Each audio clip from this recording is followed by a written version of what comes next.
Hi മക്കളെ, hello. നാളെ നമ്മളുടെ സോഷ്യലിന്റെ എക്സാം ആണല്ലേ. സോഷ്യൽ സയൻസ് എക്സാമിൽ 4 ചാപ്റ്ററാണ് നമുക്ക് പഠിക്കാനായിട്ടുള്ളത്. ആ 4 ചാപ്റ്ററിലെ പ്രധാനപ്പെട്ട ക്വസ്റ്റ്യൻസ് ഡിസ്കസ് ചെയ്യുന്ന വീഡിയോ ആണ്. എല്ലാവരും നിർബന്ധമായും കണ്ടിരിക്കണം. ഓക്കെ, അപ്പോ വീഡിയോ സ്റ്റാർട്ട് ചെയ്യാനായിട്ട് പോവാണ്. നിങ്ങളുടെ ഒപ്പം എന്നെ എല്ലാവർക്കും അറിയാമെന്ന് പ്രതീക്ഷിക്കുന്നു. എന്റെ പേര് ഇന്ദ്രജിത്ത് എന്നാണ്. നമ്മളെ സ്വന്തം സജയ് സാറും ഉണ്ട്.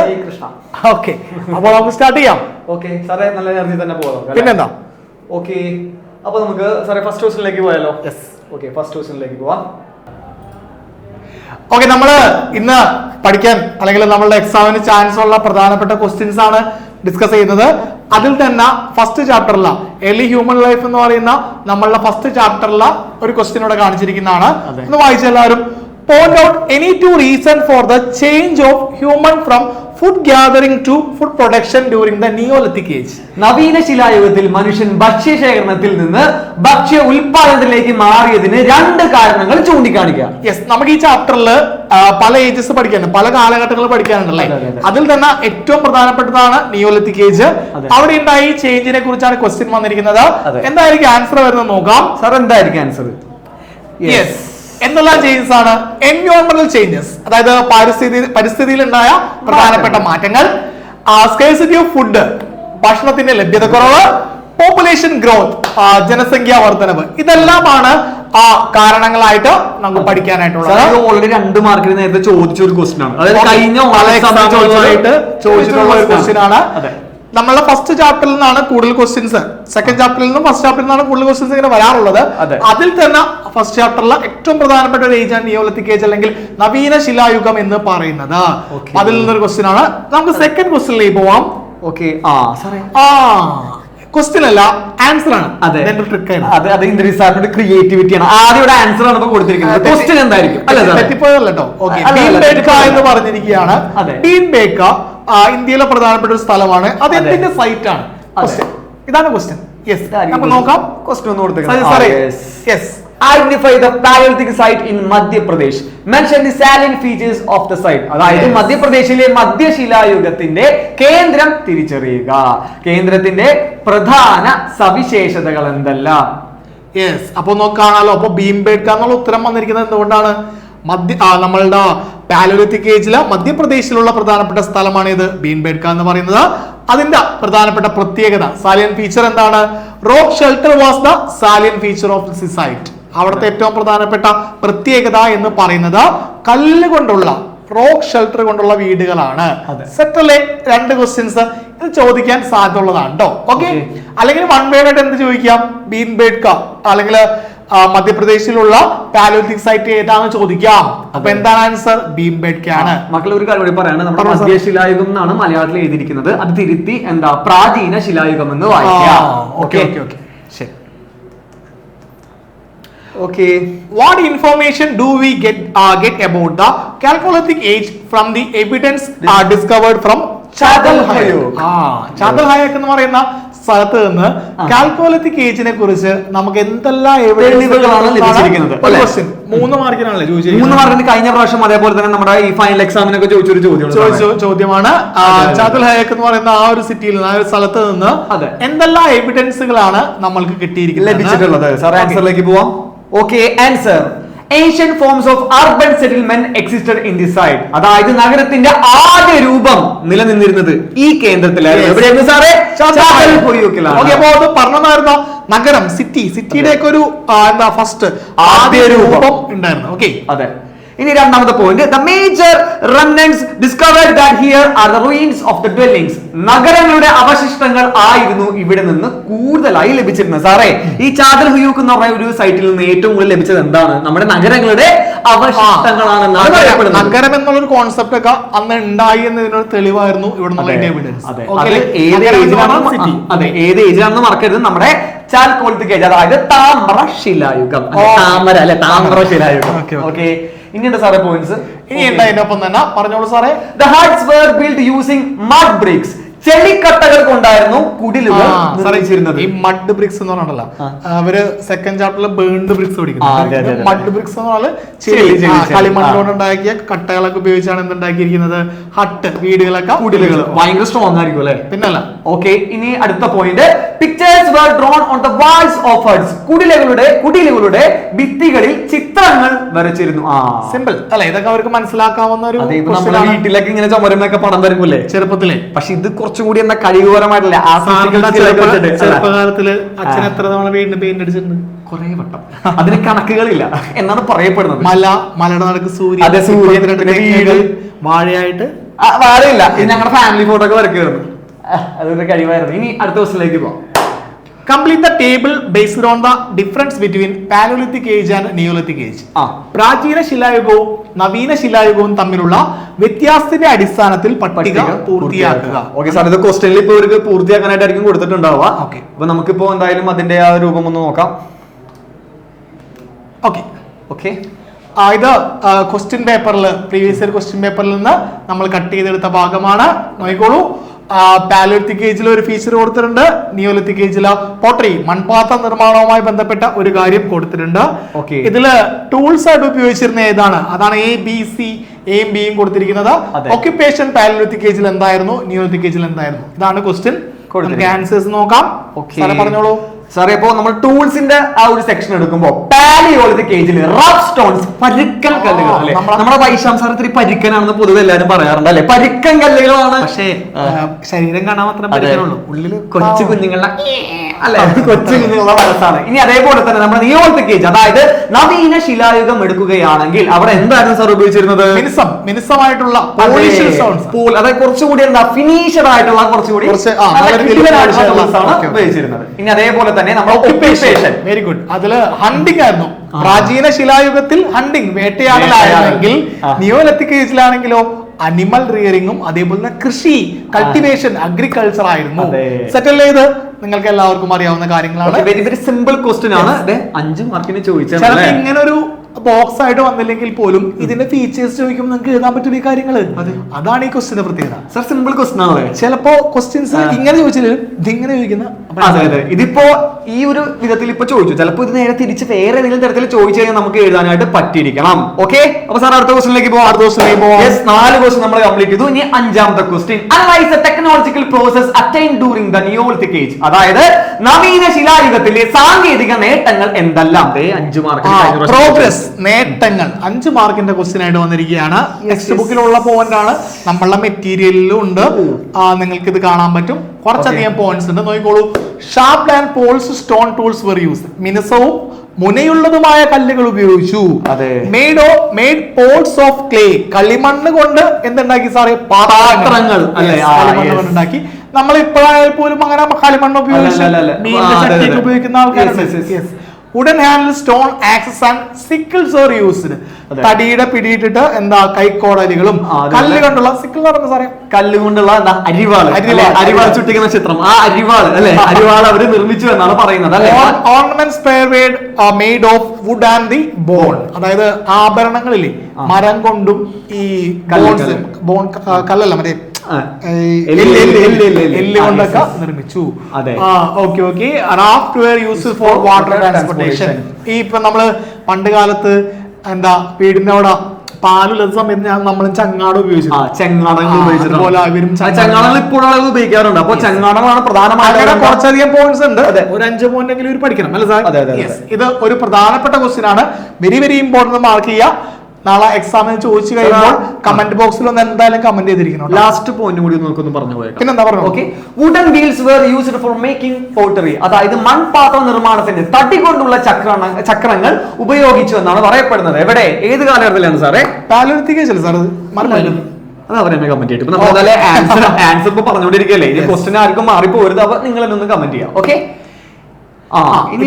ഒരുപാട് പോയിന്റ്സ് ഞാൻ എല്ലാം വായിച്ച് നിങ്ങൾ തരുന്നില്ല. നമ്മൾ ഒരുപാട് ക്ലാസ്സിലൊക്കെ പറഞ്ഞിരിക്കുന്ന കാര്യമാണ്.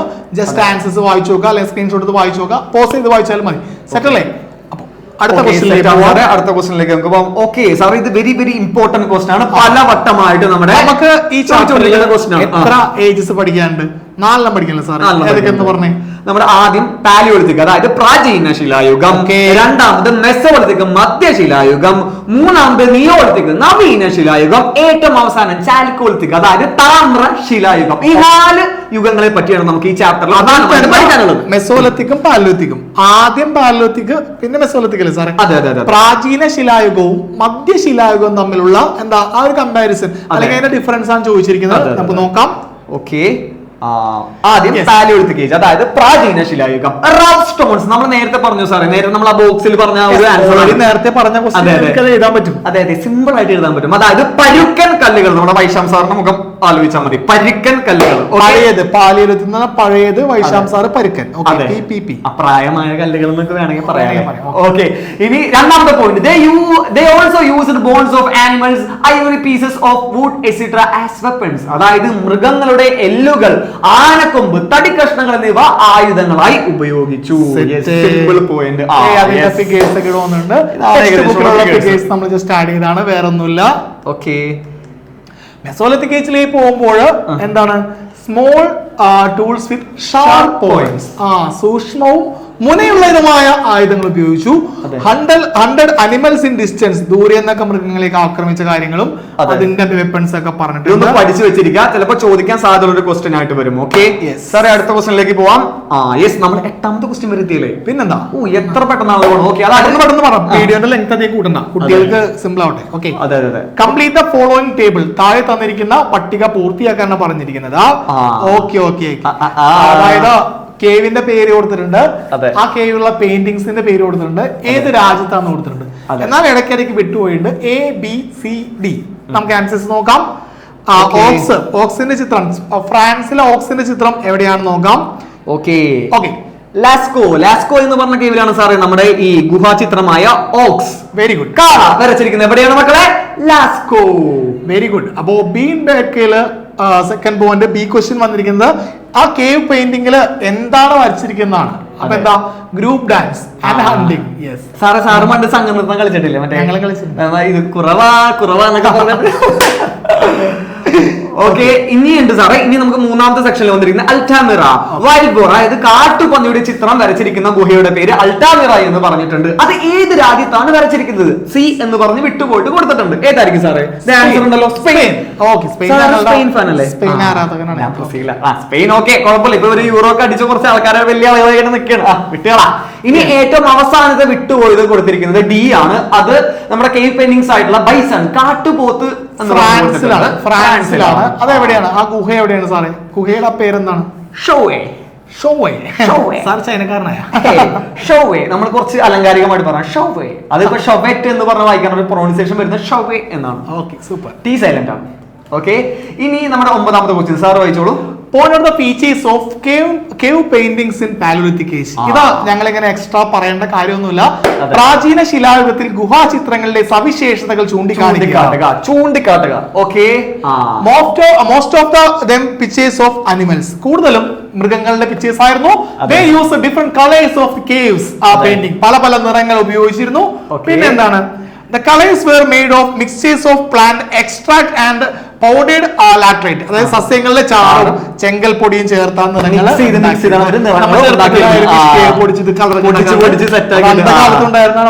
Pictures were drawn on the ceiling of the cave as well. അതായത് ഈ നമ്മുടെ ആ ഗുഹയുടെ ഭിത്തികളിലും മുകളിലൊക്കെ മേൽക്കൂരകളിലൊക്കെ എന്താണ് പിക്ചർ വരച്ചിട്ടുണ്ട്. നമ്മളിപ്പോ ഈ ചുമരുമ പടം വരയ്ക്കുന്ന കേസ് പറഞ്ഞോളൂ അല്ലെ? യെസ്.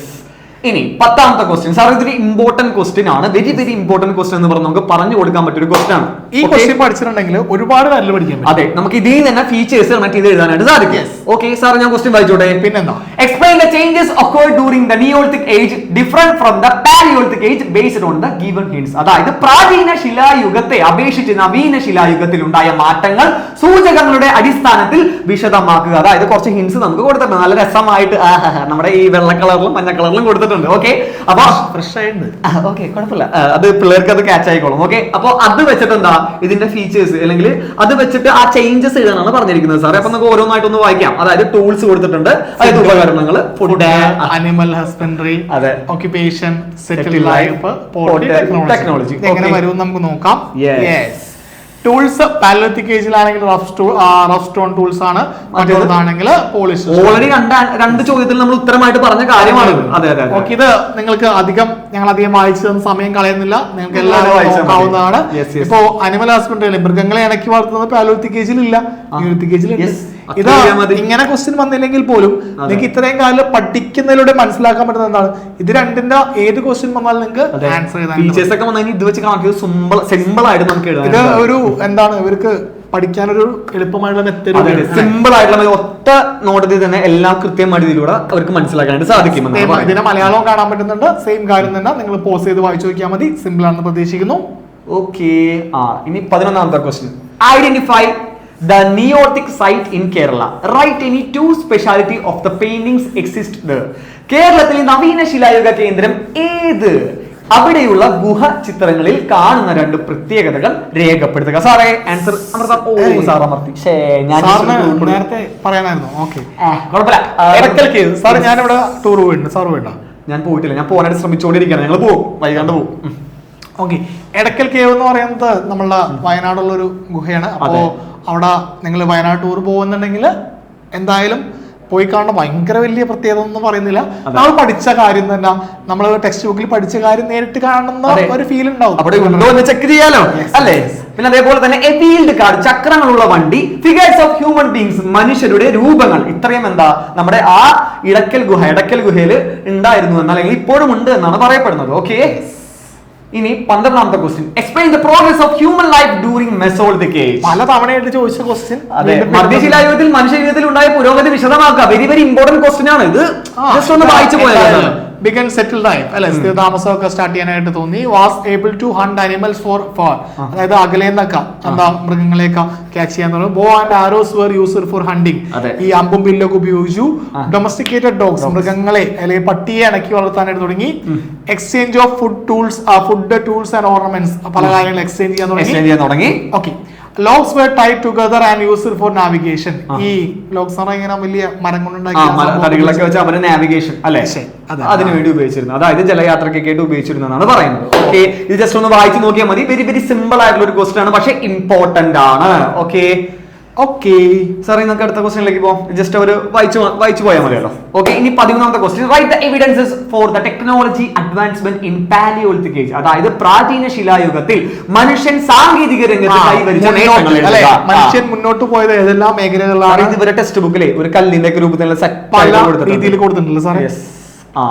ഓക്കെ, ഏതൊക്കെയാണ് സാറേ? Stone statues were made. കല്ലുകൊണ്ടുള്ള പ്രതിമകൾ ഉണ്ടാക്കി എന്നാണ് പറയപ്പെടുന്നത്. Okay, human figures are moulded from clay. അതായത് കളിമണ്ണിൽ നിന്നാണ് മനുഷ്യരൂപങ്ങൾ രൂപപ്പെടുത്തിയത് അല്ലെ. ആ ഒരു കല, ശില്പകലയുടെ ഒരു വിഭാഗത്തിൽ നമുക്ക് പെടുത്താൻ പറ്റും അല്ലെ. Out of the bark fibre, പുറംതൊലി നാരിൽ നിന്ന് നെയ്തെടുത്ത പാത്രങ്ങള്. Pictures were drawn on the bones of the horns of animals and caves on the rocks. അതായത് എന്താ മൃഗങ്ങളുടെ എല്ലുകളും കൊമ്പുകളും ഗുഹകളിലെ പാറകളിലൊക്കെ അതൊക്കെ ഉപയോഗിച്ചുകൊണ്ട് എന്ത് ചെയ്തു? ചിത്രങ്ങൾ. ഓർണമെന്റ്സ് ഓഫ് ഐവറി, അതായത് ആനക്കൊമ്പ് അല്ലെങ്കിൽ എല്ല്, ഇതെല്ലാം കൊണ്ട് ഓർണമെന്റ്സ് ഉണ്ടാക്കി. Flute like wind instruments were made out of bones. അതായത് ഈ എല്ല് കൊണ്ട് എന്താണ് നമ്മളുടെ കാറ്റുവാദ്യങ്ങൾ പോലെയുള്ള ഐറ്റംസ് ഒക്കെ ഉണ്ടാക്കി എന്നാണ് പറയുന്നത്.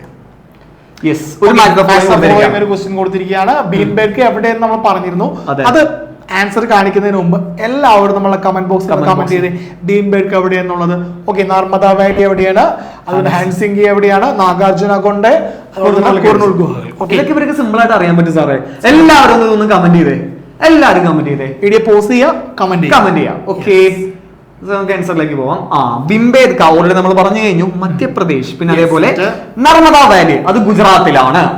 നർമ്മദ നദി അതെ എല്ലാവർക്കും അറിയാം. പിന്നെ ഹൻസ്കി അത് എവിടെയാണ്? കർണാടകയിലാണ്. അതായത് ആ സൈറ്റുള്ളത് കർണാടക എന്ന് പറഞ്ഞ സ്ഥലത്താണ്. പിന്നെ അതേപോലെ 2 ആന്ധ്രാപ്രദേശിലെ 2 സൈറ്റുകളുടെ പേര് കൊടുത്തിട്ടുണ്ട്.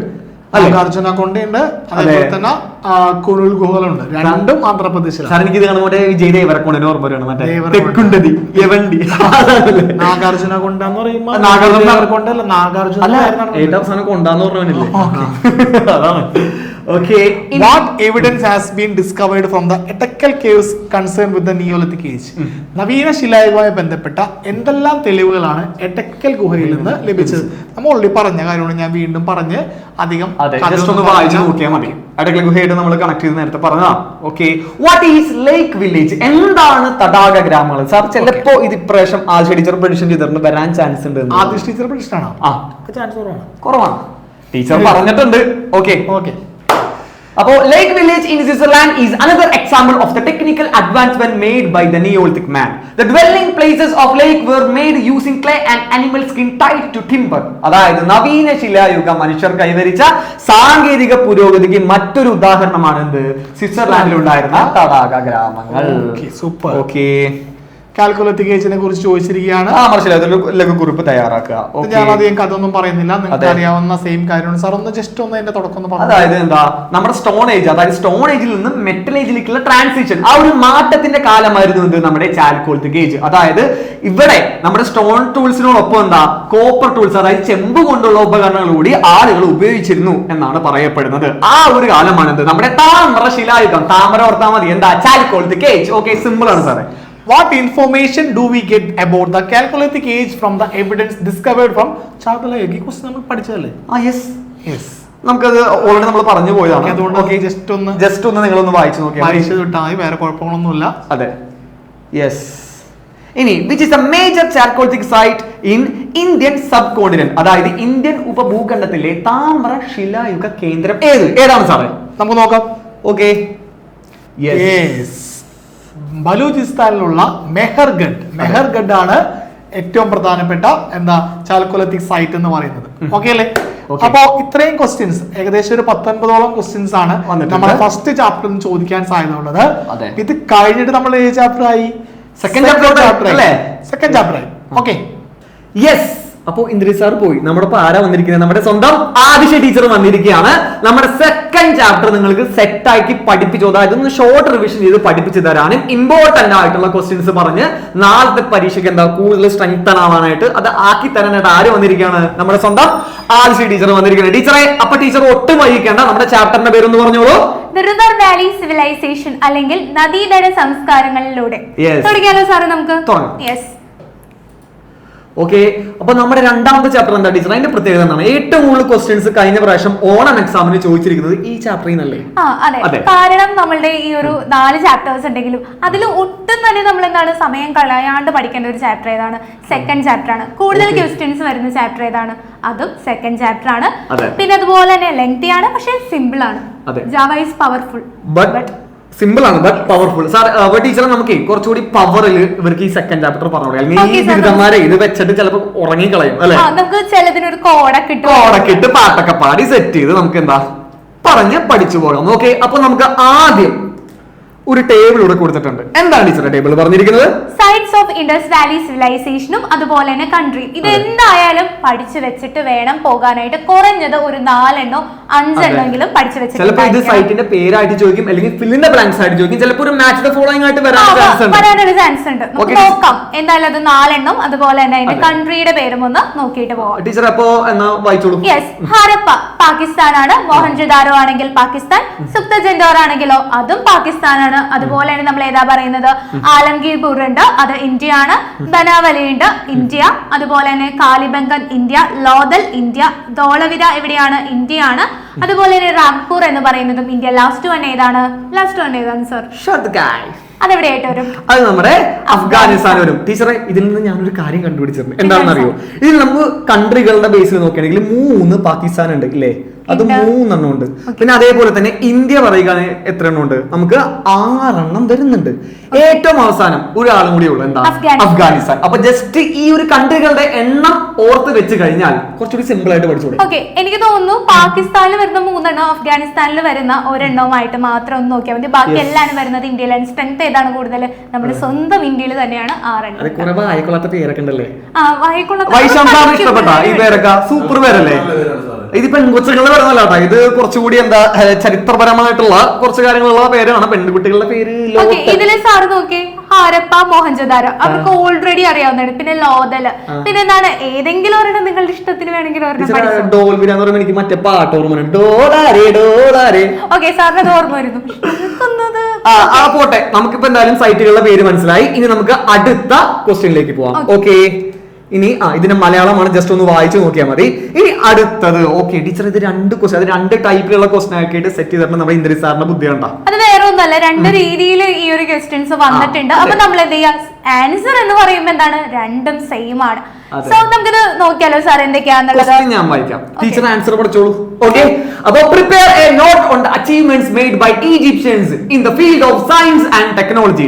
ശാസ്ത്ര സാങ്കേതിക രംഗത്ത് ഈജിപ്ഷ്യൻ ജനത കൈവരിച്ച നേട്ടങ്ങൾ എന്തെല്ലാം. അല്ലെങ്കിൽ ഇതിപ്പോ വേറെ തരത്തിൽ ചോദിച്ചൊരു ചോദ്യമായിട്ടാണ് ഇപ്പൊ കൊടുത്തിരിക്കുന്നത്. അല്ലെങ്കിൽ ഇങ്ങനെയും ചോദിച്ചിട്ടുണ്ട്, എന്താ point out the advantages of Egyptian civilization. അതായത് ഈജിപ്ഷ്യൻ സംസ്കാരത്തിന്റെ നേട്ടങ്ങൾ എഴുതുക. ടീച്ചർ നല്ല പവർഫുൾ ആയിട്ടുള്ള ചോദ്യമല്ലേ, അപ്പൊ ആൻസർ പവർഫുൾ ആയിട്ട് തന്നെ പറഞ്ഞോളൂ. ഓക്കെ പറഞ്ഞോളൂ. They formulated a solar calendar. സൂര്യനെ അടിസ്ഥാനമാക്കിയുള്ള ഒരു കലണ്ടർ അവർ തയ്യാറാക്കി. സൂര്യനെ അടിസ്ഥാനമാക്കിയുള്ള കലണ്ടർ എന്ന് പറയുമ്പോൾ നമുക്കറിയാം എന്തിന്റെ ബേസിലായിരുന്നു പണ്ട് നമ്മൾ ടൈം ഒക്കെ നോക്കിയിരുന്നത്. പുറത്തിറങ്ങും നോക്കും, സൂര്യൻ വന്നു, അങ്ങനെയായിരുന്നു. കുറച്ചൊക്കെ എങ്ങനെയായിരുന്നു, സൂര്യൻ ക്രിയേറ്റ് ചെയ്യുന്ന ഷാഡോസ്. അച്ഛമ്മക്ക് പ്രായമായി, അപ്പൊ പ്രായം എന്ന് വെച്ചാൽ അച്ഛമ്മ മരിച്ചുപോയി. അപ്പൊ അച്ഛമ്മ ഈ മരിക്കുന്നതിനൊക്കെ മുമ്പ് ഇങ്ങനെ നോക്കും. അതായത് ഇങ്ങനെ വൈശാം സാറേ ഇങ്ങനെ നോക്കാറില്ല, എന്നെ നോക്കി ഇങ്ങനെ നോക്കാറില്ല സാറ്. ബാച്ചിലാണ് നോക്കാറില്ല, പക്ഷെ ഇങ്ങനെ നോക്കി കണ്ടുപിടിക്കുന്ന ഒരു കിടിലനായിട്ടുള്ള പരിപാടിയാണോ. അത് പഠിച്ചു കഴിഞ്ഞാൽ നല്ലതാണ് അല്ലേ? As per this calendar, a year had 365 days. അതായത് ഈ ഒരു കലണ്ടർ പ്രകാരം ഒരു വർഷത്തിൽ 365 ദിവസങ്ങൾ ഉണ്ടെന്നാണ് അവർ കരുതിയിരുന്നത്. ലീപ് ഇയർ അവർക്ക് റിമൈനിങ് വരുന്ന 5 days അവർ സെലിബ്രേഷന് വേണ്ടി A year was divided into 12 months of 30 days each. The remaining 5 days were set aside for celebration. Celebration മുഖ്യം.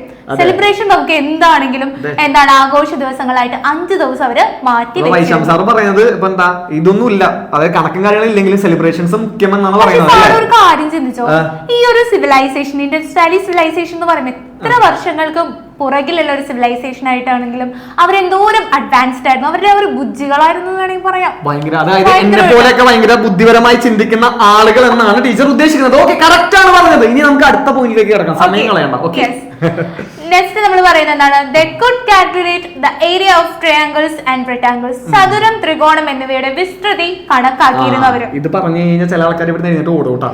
അതായത് ഇതിന്റെ ഏരിയ ഇതൊക്കെ മാത്സിൽ ചോദിച്ചു കഴിഞ്ഞാൽ ഇല്ല മക്കളെ, നമുക്ക് അത്രയും ഡീറ്റെയിൽഡ് ആയിട്ട് പോകണ്ട, ജസ്റ്റ് ഒന്ന് മെൻഷൻ ചെയ്ത് പോയാൽ മതി. അതെ, അതായത് ഇപ്പൊ മാത്സിൽ പഠിക്കാൻ വന്നു കഴിഞ്ഞാൽ ഇവന്മാർ ഇത് പഠിച്ചിട്ടുണ്ടാവില്ല. അപ്പോഴാണ് ഇതിനകത്ത് കണക്കൊന്നുമില്ല, ജസ്റ്റ് ഇതൊന്നും ഈ ഒരു വേർഡ് മാത്രം ഒന്ന് പഠിച്ചു വെച്ചാൽ മതി അല്ലെ.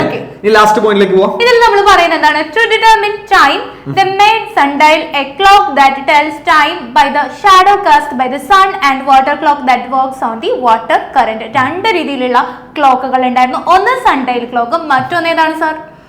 മറ്റേത് വാട്ടർ ക്ലോക്ക്. സണ്ണിനെയും വാട്ടറിനെയും കൂടി ഒന്ന് ആലോചിച്ച് പോയാൽ മതി, ബാക്കി എല്ലാരും സെറ്റ് ആണ്.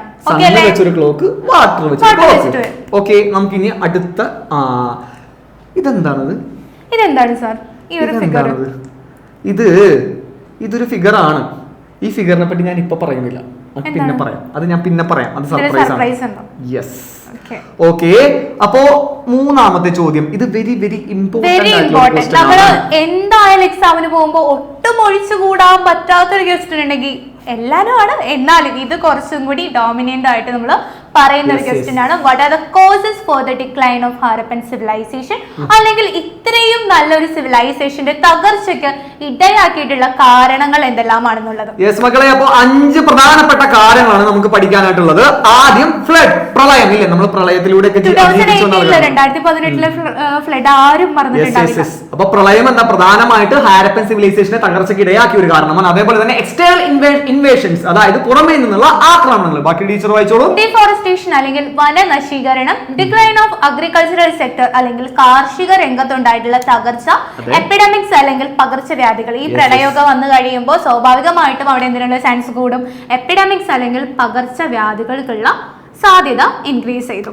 ഓക്കെ ടീച്ചർ, ഞാൻ ഒരു കാര്യം ഇവിടെ എഴുതാൻ പോവുകയാണ്. Code VVIMP, അതായത് വെരി വെരി ഇമ്പോർട്ടന്റ് അല്ലെ. Oh, ഇത് code പല എക്സാമിനും ഇങ്ങനെ ആവർത്തിച്ച് ചോദിച്ചുകൊണ്ടിരിക്കുന്ന ഒരു ചോദ്യമാണ്. ഇത് എന്തൊക്കെ വന്നാലും ഇപ്രാവശ്യം നമുക്കൊന്ന് പ്രതീക്ഷിക്കാം അല്ലെ. യെസ്. ഓക്കെ, ഇനി നമുക്ക് അടുത്തതിലേക്ക് പോവാം. അടുത്തത് mention any 2 features of cuneiform the art of writing of Mesopotamia. അതായത് മെസപ്പൊട്ടോമിയരുടെ എഴുത്തുവിദ്യയായ ക്യൂണിഫോം ലിപിയുടെ ഏതെങ്കിലും 2 സവിശേഷതകൾ എഴുതുക. Okay. Yes. The Mesopotamian system of writing is called cuneiform. അപ്പോൾ മെസപ്പൊട്ടോമിയരുടെ റൈറ്റിംഗ് സിസ്റ്റം അല്ലെങ്കിൽ അവരുടെ എഴുത്തുവിദ്യയെ നമ്മൾ വിളിച്ചിരുന്ന പേരാണ് എന്ത്? ക്യൂണിഫോം. യൂണിഫോം അല്ല, ക്യൂണിഫോം.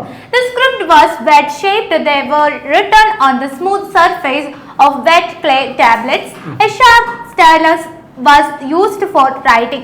അവരുടെ ലിപികൾക്ക് ആപ്പിന്റെ ആകൃതിയാണ്. അതുപോലെ തന്നെ the tables were then baked in the sun. Most of the tablets were related to trade. അതായത് മണ്ണ് പൊഴിച്ചുണ്ടാക്കിയ ചെറിയ ഫലകങ്ങളുടെ മിനുസമുള്ള പ്രതലത്തിലായിരുന്നു ഇവരെന്ത് ചെയ്തിരുന്നത്? എഴുതിയിരുന്നത്. സോ അത് പെട്ടെന്ന് തന്നെ എന്ത് ചെയ്യില്ല, ഉണങ്ങാൻ വേണ്ടി അവരൊന്ന് സൂര്യന്റെ വെളിച്ചത്തിലൊക്കെ കൊണ്ടുവച്ചിട്ടായിരുന്നു ഇത് ചെയ്തിരുന്നതെന്ന് നമുക്ക് പറയാം. അതാണ് ഞാൻ പറഞ്ഞത്, അവരുടെ ആ ഒരു ക്രിയേറ്റിവിറ്റി. സാറേ, വൈശാഖ് സാറിന് ഈ മെസപ്പൊട്ടോമിയനെ പറ്റി എന്താണ് അഭിപ്രായം? കാരണം ഇവന്മാർ ഇത്രയും ബുദ്ധിരാക്ഷസന്മാരായിരുന്നു, എന്തൊക്കെ പരിപാടി ഇവർ ചെയ്തിരുന്നത് അല്ലെ. അപ്പൊ ഞാൻ ആലോചിക്കണം, നമുക്ക് ഇതേപോലെ ചെയ്താലാണ് വർക്കാവും. ഇപ്പൊ എന്ന് വെച്ചിട്ടുണ്ടെങ്കിൽ നമുക്കറിയാം ടെക്നോളജി എന്ന് പറയുന്നത് വളരെയധികം അഡ്വാൻസ്ഡ് ആയി. പക്ഷേ നമ്മൾ ഒരു കാര്യം ആലോചിക്കേണ്ടതുണ്ട്, അന്നത്തെ കാലഘട്ടത്തിൽ അവർ ഇങ്ങനെ ചിന്തിക്കണമെങ്കിൽ എന്തോരം ടാലന്റഡ് ആയിട്ടുള്ള ആളുകളായിരുന്നു അവരെന്ന്. ടാലന്റഡ് ആയിരുന്നു, ഭയങ്കര ടാലന്റഡ് ആയിരുന്നു. ഓക്കെ, ഇനി നമുക്ക് 5ാമത്തെ ക്വസ്റ്റ്യനിലേക്ക് പോവാം. Link column A with appropriate items from column B. അതായത് രണ്ടും മാച്ച് ദ ഫോളോയിങ് ഒരു ഫ്രീക്ക് ആയിട്ടുള്ള ഒരു ഇതിൽ ചോദിച്ചിരിക്കുന്നതാണ്. ഓക്കെ, ടീച്ചർ ആ ക്വസ്റ്റ്യൻ ഒന്ന് ജസ്റ്റ് വായിച്ചോളൂ.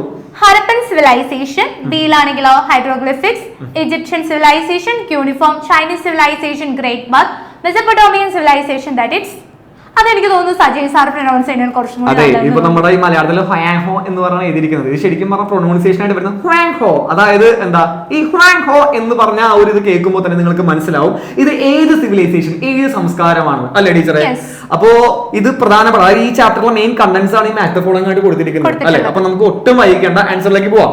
അല്ലെങ്കിൽ വേണ്ട, നമുക്ക് ഇതിൽ നിന്ന് തന്നെ ഇങ്ങനെ വരച്ച് യോജിപ്പിക്കാം അല്ലെ. അപ്പൊ ടീച്ചറെ ഹാരപ്പൻ സിവിലൈസേഷൻ ഏതാണ് ഇതിനകത്ത് വരുന്നത്? ഗ്രേറ്റ് ബാത്ത് ആണ്. ഏതാണ്? Great bath. ഓ ടീച്ചർ, ഒറ്റ സെക്കൻഡ്, ഞാൻ ഈ പേനയുടെ കളർ ഒന്ന് മാറ്റിയേക്കട്ടെ. റെഡ് ആക്കി കഴിഞ്ഞാൽ കുറച്ചും കൂടി തെളിച്ചെത്തി കിട്ടും. ഓക്കെ. ഈജിപ്ഷ്യൻ സിവിലൈസേഷൻ ആണെങ്കിലോ ഏതായിരിക്കും? ഹൈഡ്രോഗ്ലിഫിക്സ് ആണ് അവരുടെ എന്താണ് എഴുത്ത് രീതി, റൈറ്റിംഗിനെ നമ്മൾ പറയുന്നതാണ് ഹൈഡ്രോഗ്ലിഫിക്സ്. ചൈനീസ് സിവിലൈസേഷൻ ഇപ്പൊ സാർ ഓൾറെഡി അത് പ്രൊനൗൺസ് ചെയ്തതാണ്. ഹ്വാങ്ഹോങ്. എനിക്ക് അങ്ങനെ ഒന്നും പറയാൻ അറിയില്ല. ഹോങ്ഹോ എന്നാണ് ഞാൻ പ്രൊനൗൺസ് ചെയ്യുന്നത്. ഓക്കെ, ഇനി ഏറ്റവും അവസാനം അറിയാം എന്താ ബാക്കിയുള്ളത്? മെസപ്പൊട്ടോമിയൻ സിവിലൈസേഷൻ, മെസപ്പൊട്ടോമിയൻ സംസ്കാരം. ഇതെല്ലാവരും ശരിയാക്കും, കാര്യം ഓക്കെ, യൂണിഫോം കഴിഞ്ഞു, പരിപാടി കഴിഞ്ഞു അല്ലെ. വെരി വെരി സിമ്പിൾ ആണ്. ആൻസർ ഇവിടെ കൊടുത്തിട്ടുണ്ട്, അപ്പൊ എല്ലാവരും ഒന്ന് കാണുക അല്ലെ, അത് നോക്കിയേക്കാം. അതേപോലെ 6ാമത്തെ ചോദ്യം ടീച്ചർ വായിച്ചോളൂ. What is ziggurat? Right any one feature of ziggurat. സിഗരറ്റുകൾ എന്നാൽ എന്ത്? സിഗരറ്റുകളുടെ ഏതെങ്കിലും ഒരു സവിശേഷത എഴുതുക. ഓക്കെ ടീച്ചറെ, പഠിച്ചോളൂ. Yes, the construction of temples, namely ziggurat, is the evidence of the amazing architectural skill of the ancient Mesopotamian. Yes, ziggurat എന്ന് പറയുന്നത് എന്താണ്? പ്രാചീന മെസപ്പൊട്ടോമിയൻ ജനതയുടെ നിർമ്മാണ വൈഭവത്തിനുള്ള എന്താണ് ഒരു തെളിവായിട്ട് നമ്മൾ പറയുന്നതാണ് സിഗരറ്റുകൾ. അതൊരു ടെമ്പിൾ അല്ല, ടെമ്പിൾസിന്റെ ഒരു കൂട്ടമായിട്ട് നമുക്ക് പറയാം. പിന്നീട് പറയുന്നത് എന്താണ്? What are the features of this ziggurat? ഈ ഒരു സിഗരറ്റുകളുടെ മെയിൻ ആയിട്ടുള്ള സവിശേഷതകൾ എന്തെല്ലാമാണ്? Constructed in cities. എവിടെയായിരുന്നു ഇത് നിർമ്മിച്ചിരുന്നത്? നഗരത്തിലായിരുന്നു നിർമ്മിച്ചിരുന്നത്. സിറ്റീസിൽ അല്ലേ, ഹൈടെക്കുകൾ. Okay. They were built with the artificial hillocks using bricks.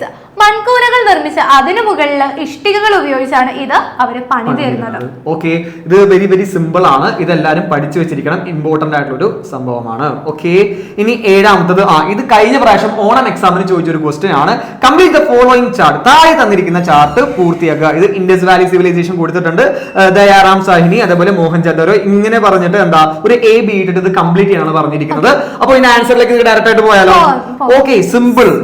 Teacher answer വായിച്ചോളൂ.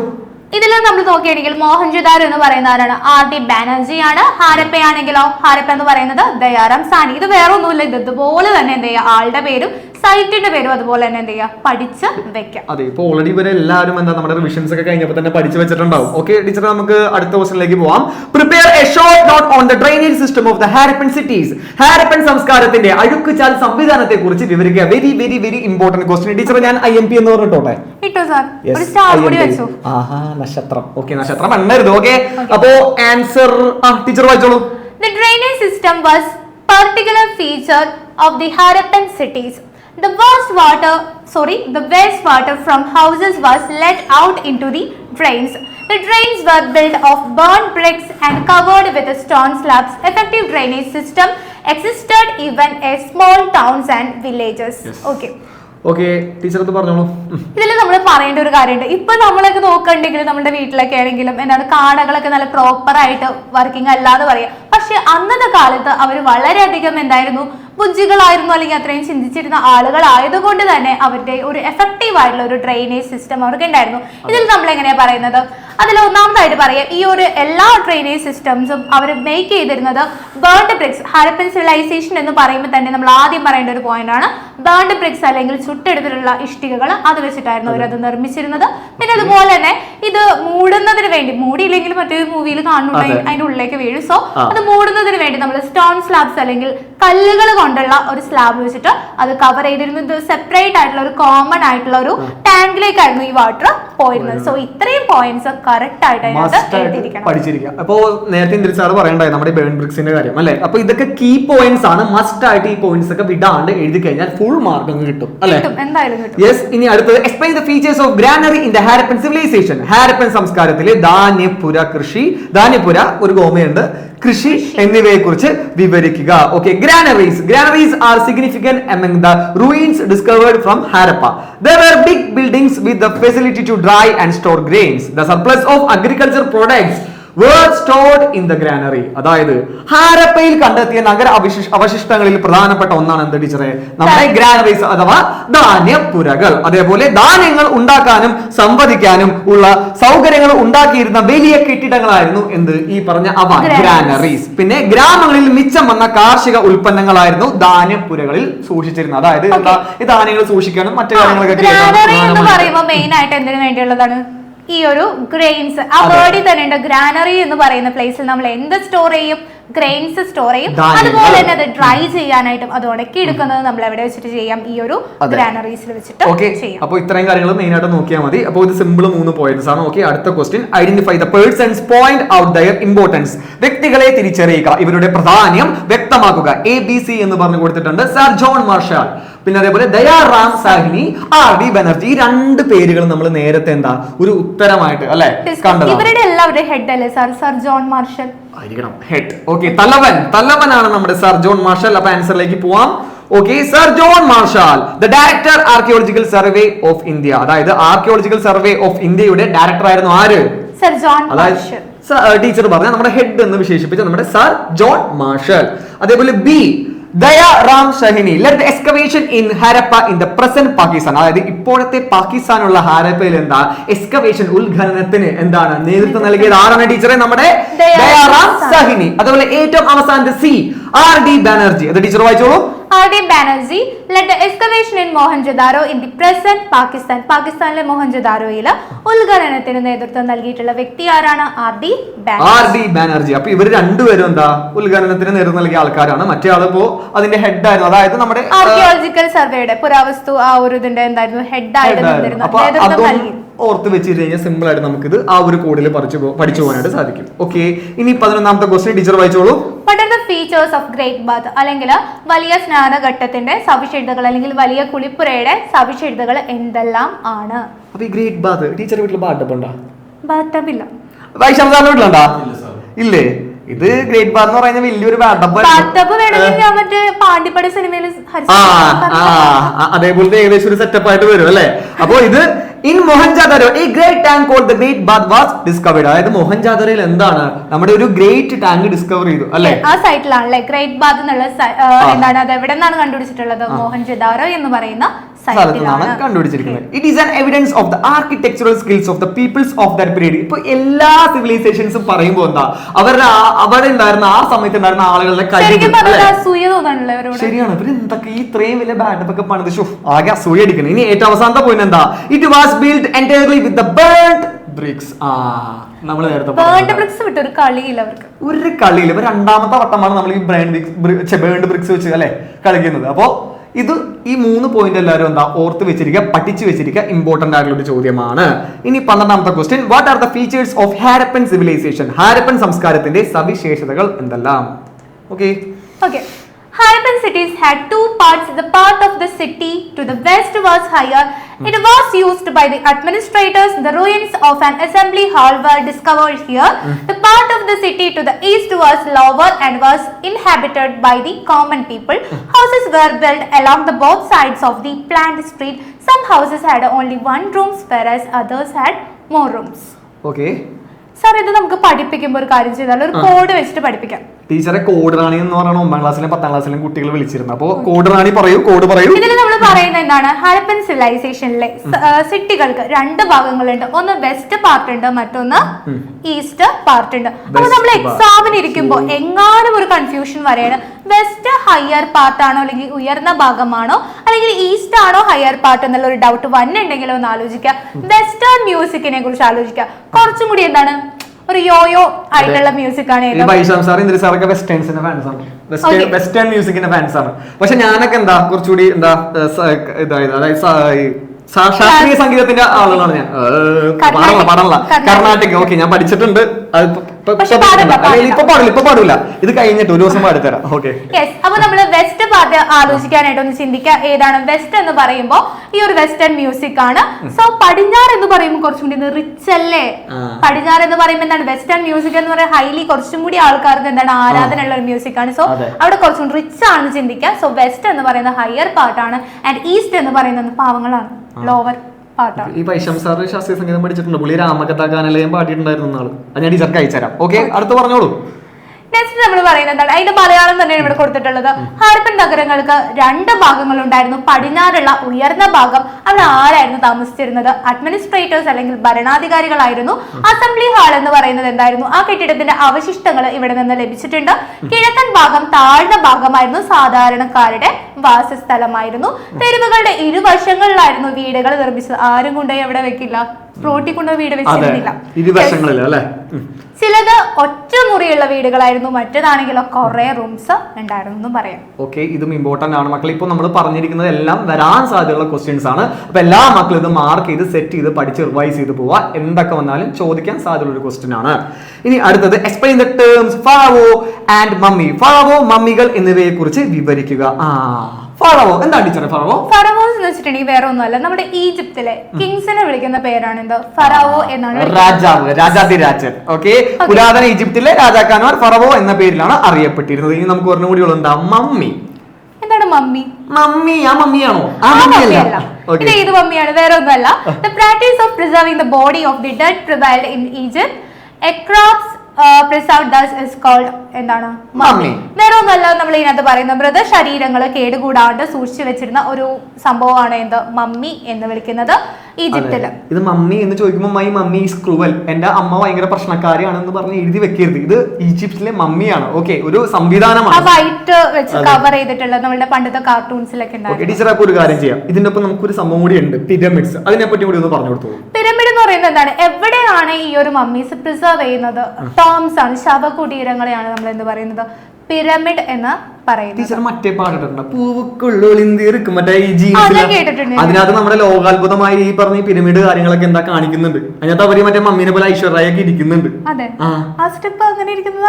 അത് മമ്മിയല്ല, മറ്റേ ആ ഒരു ഇത് മമ്മിയല്ല, സോറി, നമ്മുടെ ആ ഒരു ശില്പരൂപത്തിനെ പോലെ ഇരിക്കുന്നുണ്ട്. ഓക്കെ, എനിക്ക് ഭയങ്കര ഇഷ്ടമുണ്ട് ആ പാട്ട്. ഇനി 15ാമത്തെ ചോദ്യം, what are the features of Egyptian civilization? Egyptian സംസ്കാരത്തിന്റെ സവിശേഷതകൾ എന്തെല്ലാം? അടുത്ത VVIMP കേട്ടാ. ഇതൊക്കെ വന്നു കഴിഞ്ഞാൽ ടീച്ചറുടെ വക സ്റ്റാറും എന്റെ വക VVIMP. സാർ ഇതൊക്കെ വന്നു കഴിഞ്ഞാൽ ടീച്ചർ എന്തായിരിക്കും അല്ലേ? സെറ്റ് ആയിരിക്കും. ഓക്കെ, ആൻസർ ടീച്ചർ വായിച്ചോളൂ. The civilization flourished in the valleys of the river Nile. Agriculture was the backbone of the civilization. The Egyptian is also engaged in weaving and production of glassware. They formed the art of writing is known as hieroglyphics. They used the leaves of the plant called papyrus for writing. അതായത് ഈജിപ്തിലെ Nile എന്ന് പറയുന്ന നദിയുടെ അടുത്ത് ഈ പറയുന്ന എല്ലാ civilisation ആണെങ്കിലും എന്താണ് ഓരോ റിവേഴ്സിന്റെ അടുത്ത് വന്നിട്ടുള്ളതാണ്. സോ ഈ ഒരു ഈജിപ്ഷ്യൻ സിവിലൈസേഷൻ എന്ന് പറയുന്നത് നൈൽ എന്ന് പറയുന്ന നദിയുടെ അടുത്ത് വന്നിട്ടുള്ള സിവിലൈസേഷൻ ആണ്. അവരുടെ ബാക്ക് ബോൺ അല്ലെങ്കിൽ നട്ടൽ എന്ന് പറയുന്നത് എന്താണ്? അഗ്രികൾച്ചർ ആണ്, അല്ലെങ്കിൽ കൃഷിയാണെന്ന് പറയാം. അതുപോലെ തന്നെ നമ്മൾ പറയാം അവർ എന്തെല്ലാം കാര്യങ്ങളിൽ എൻഗേജ്ഡ് ആയിരുന്നു, വെറുതെ ഇരുന്നിരുന്നു, അവരെന്തെല്ലാം ജോലികൾ ചെയ്തിരുന്നു? നെയ്ത്ത് ജോലികൾ അല്ലെ, അതുപോലെ ഗ്ലാസ് വെയർ ഇല്ലേ, സ്ഫടിക നിർമ്മാണം ഒക്കെ എന്താ അവരവിടെ നിർമ്മിച്ചിരുന്നു എന്നാണ് പറയപ്പെടുന്നത്. പിന്നെ ഒരു പ്രധാനപ്പെട്ട ഒരു കാര്യം കൂടി ഉണ്ട്, എന്താണ് എഴുത്ത് രീതി ഹൈഡ്രോഗ്ലിഫിക്സ് ആണ്. അത് വെറുതെ എഴുതിയിരുന്നതാണോ? അല്ല, പാപ്പരസ് എന്ന് പറയുന്ന പാപ്പരാസി അല്ല, പാപ്പിറസ് അല്ലെ. പാപ്പരാസി ഇപ്പൊ ചിലവന്മാർ ഇത് കാണുമ്പോ എന്താ അങ്ങനെ വായിക്കും പാപ്പിറസ്. ഓക്കെ, എന്താ ടീച്ചറെ പാപ്പിറസ് എന്ന് പറഞ്ഞ ഒരു ചെടിയില വെച്ചിട്ടാണ് അവർ അത് എഴുതിയിരുന്നത്. പണ്ട് നമ്മളൊക്കെ മായ്ച്ചിരുന്ന പോലെ മഷിത്തണ്ട് അല്ലെ. സോ അതുപോലെ തന്നെ എന്താണ് ഇവർ എഴുതാൻ വേണ്ടി ഉപയോഗിച്ചിരുന്ന ഒരു ഇലയായിരുന്നു എന്താ പാപ്പിറസ് എന്ന് പറയാം, ആ പ്ലാന്റ് ലീഫ്. പാപ്പി അല്ലെ, നല്ല പേരല്ലേ. ഇനി അടുത്ത VVIMP, ഞാനൊക്കെ ഈ VVIMP ഇട്ട് വെക്കുന്നതൊക്കെ എങ്ങാനും വന്നു കഴിഞ്ഞാൽ ടീച്ചർക്ക് ഒന്നും പേടിച്ചു തരൂല. ഓക്കെ, ഒരു സ്റ്റാർ ഇട്ട് വെക്കുന്നുണ്ട്.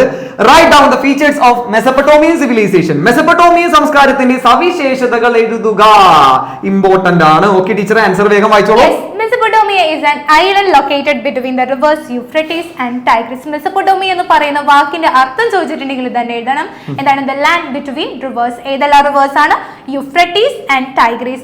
The rivers have their origin in Armenian mountain ranges, flow through Iran and Iraq and finally join the Persian Gulf. Yes. There are 4 different civilizations, very important, emerged and declined in Mesopotamia. ഏതെല്ലാമാണ് Mesopotamian സിവിലൈസേഷനിൽ? മെസപ്പൊട്ടോമിയയിൽ ഉയർന്നു വന്നിട്ടുള്ള 4 പ്രധാനപ്പെട്ടിട്ടുള്ള civilisation, അത് തകർന്നും പോയി. ഏതെല്ലാമാണ്? ഒരുമിച്ച് ഒരു പവറിലൊന്ന് പറഞ്ഞു കൊടുക്കാം. പറയാം നമുക്ക്. 1 2 3 start. Sumerian, Babylonian, Assyrian, Chaldean. Okay, ഇത് കഴിഞ്ഞ പ്രാവശ്യം സെപ്പറേറ്റ് ആയിട്ട് എന്താ ഒരു 2 മാർക്കിന് ചോദിച്ചിട്ടുള്ള ഒരു ക്വസ്റ്റ്യൻ ആയിരുന്നു. ഓക്കെ, അപ്പൊ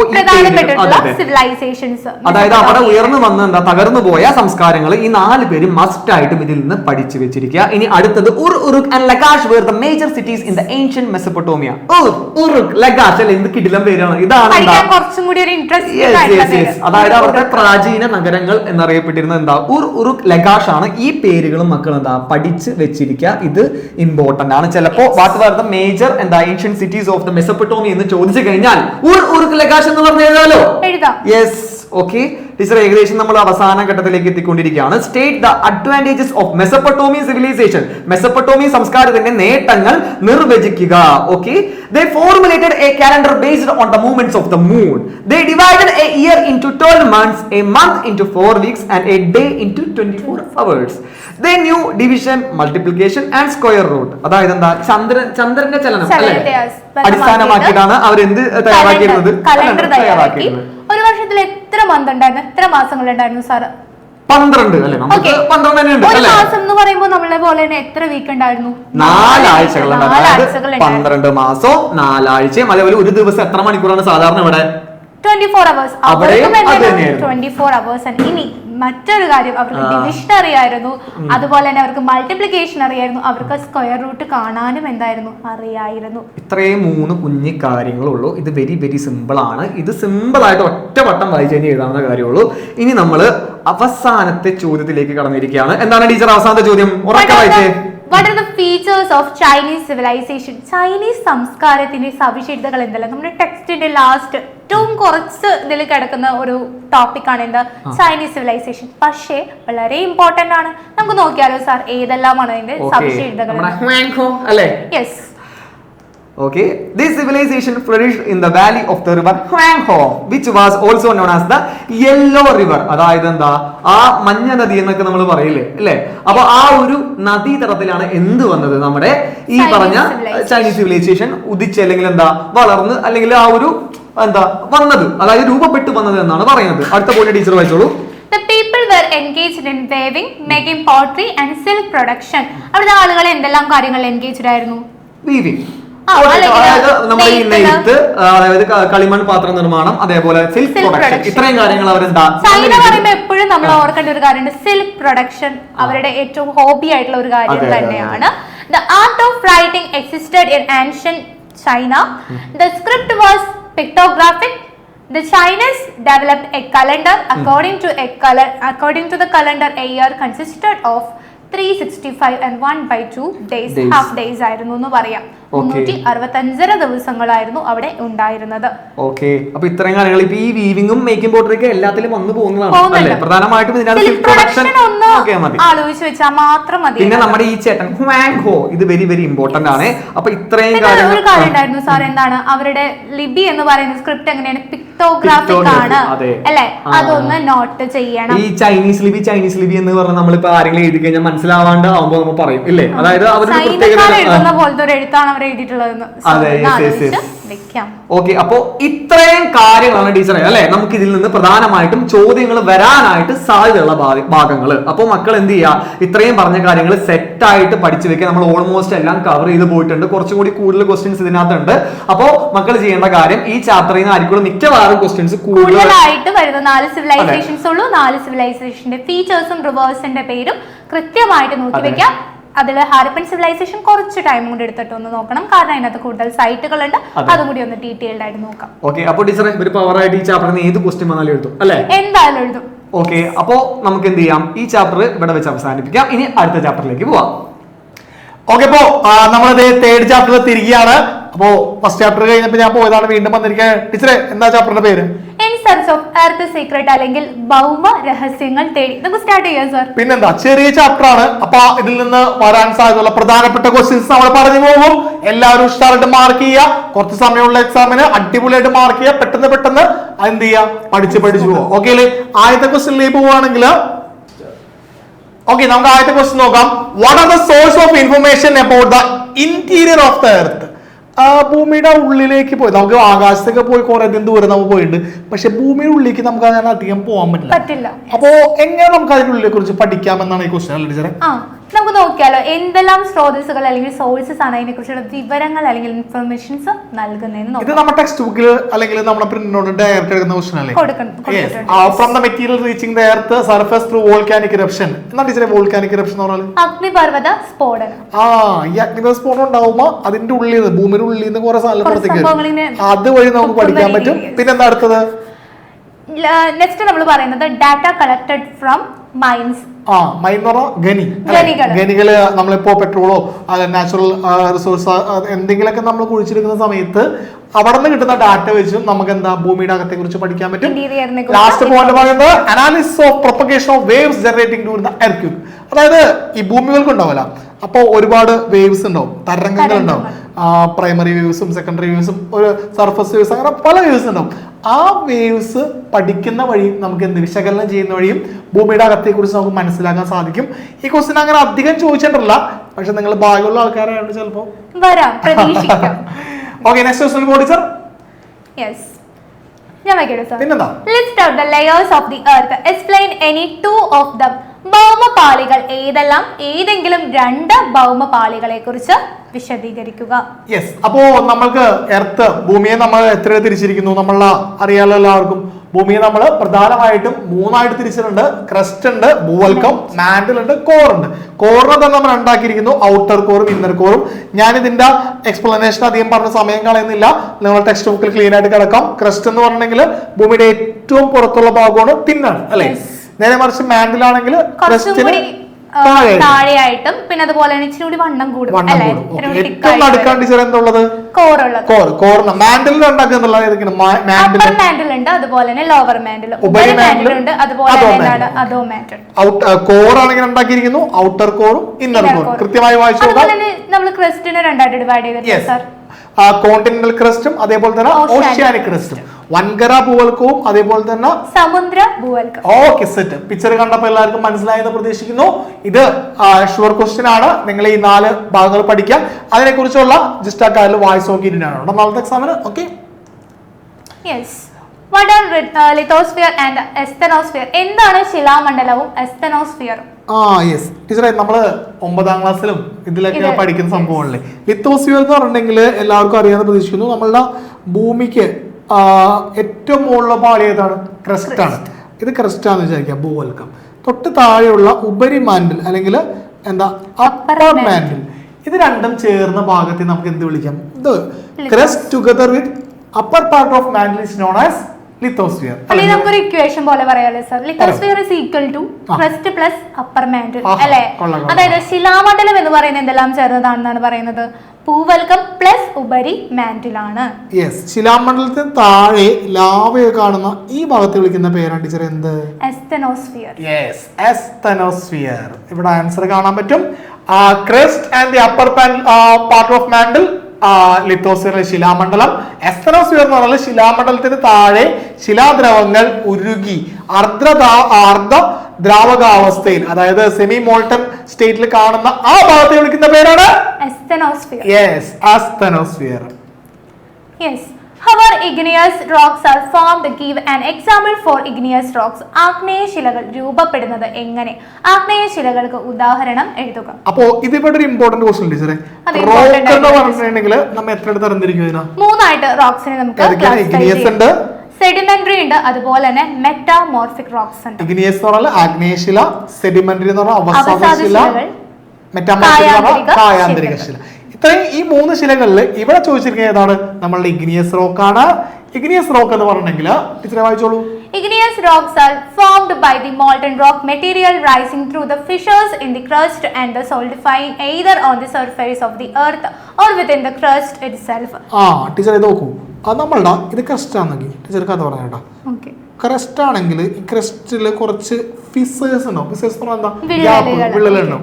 ഈ വിള്ളലിന്റെ ഉള്ളിൽ കൂടെ നമ്മുടെ അസ്തനോസ്ഫിയറുള്ള ആര് പുറത്തേക്ക് വരും? ലാവ അങ്ങനെ പുറത്തേക്ക് വന്നിട്ട് സോളിഡിഫൈ ചെയ്ത് അതൊന്ന് ഉറച്ചിട്ടാണ് തണുത്തുറച്ചാണ് നമ്മളുടെ എന്തുണ്ടാവുന്നത്? ഇഗ്നിയസ് റോക്ക് ഉണ്ടാവുന്നത്. എക്സാമ്പിൾ ഗ്രാനൈറ്റും ബസാൾട്ടും. ഈ ഇഗ്നിയസ് റോക്കിനെ വേറൊരു പേര് വിളിക്കുള്ളൂ, പ്രൈമറി റോക്സ് അല്ലെങ്കിൽ പ്രാഥമിക ശില. എന്തുകൊണ്ടാണ്?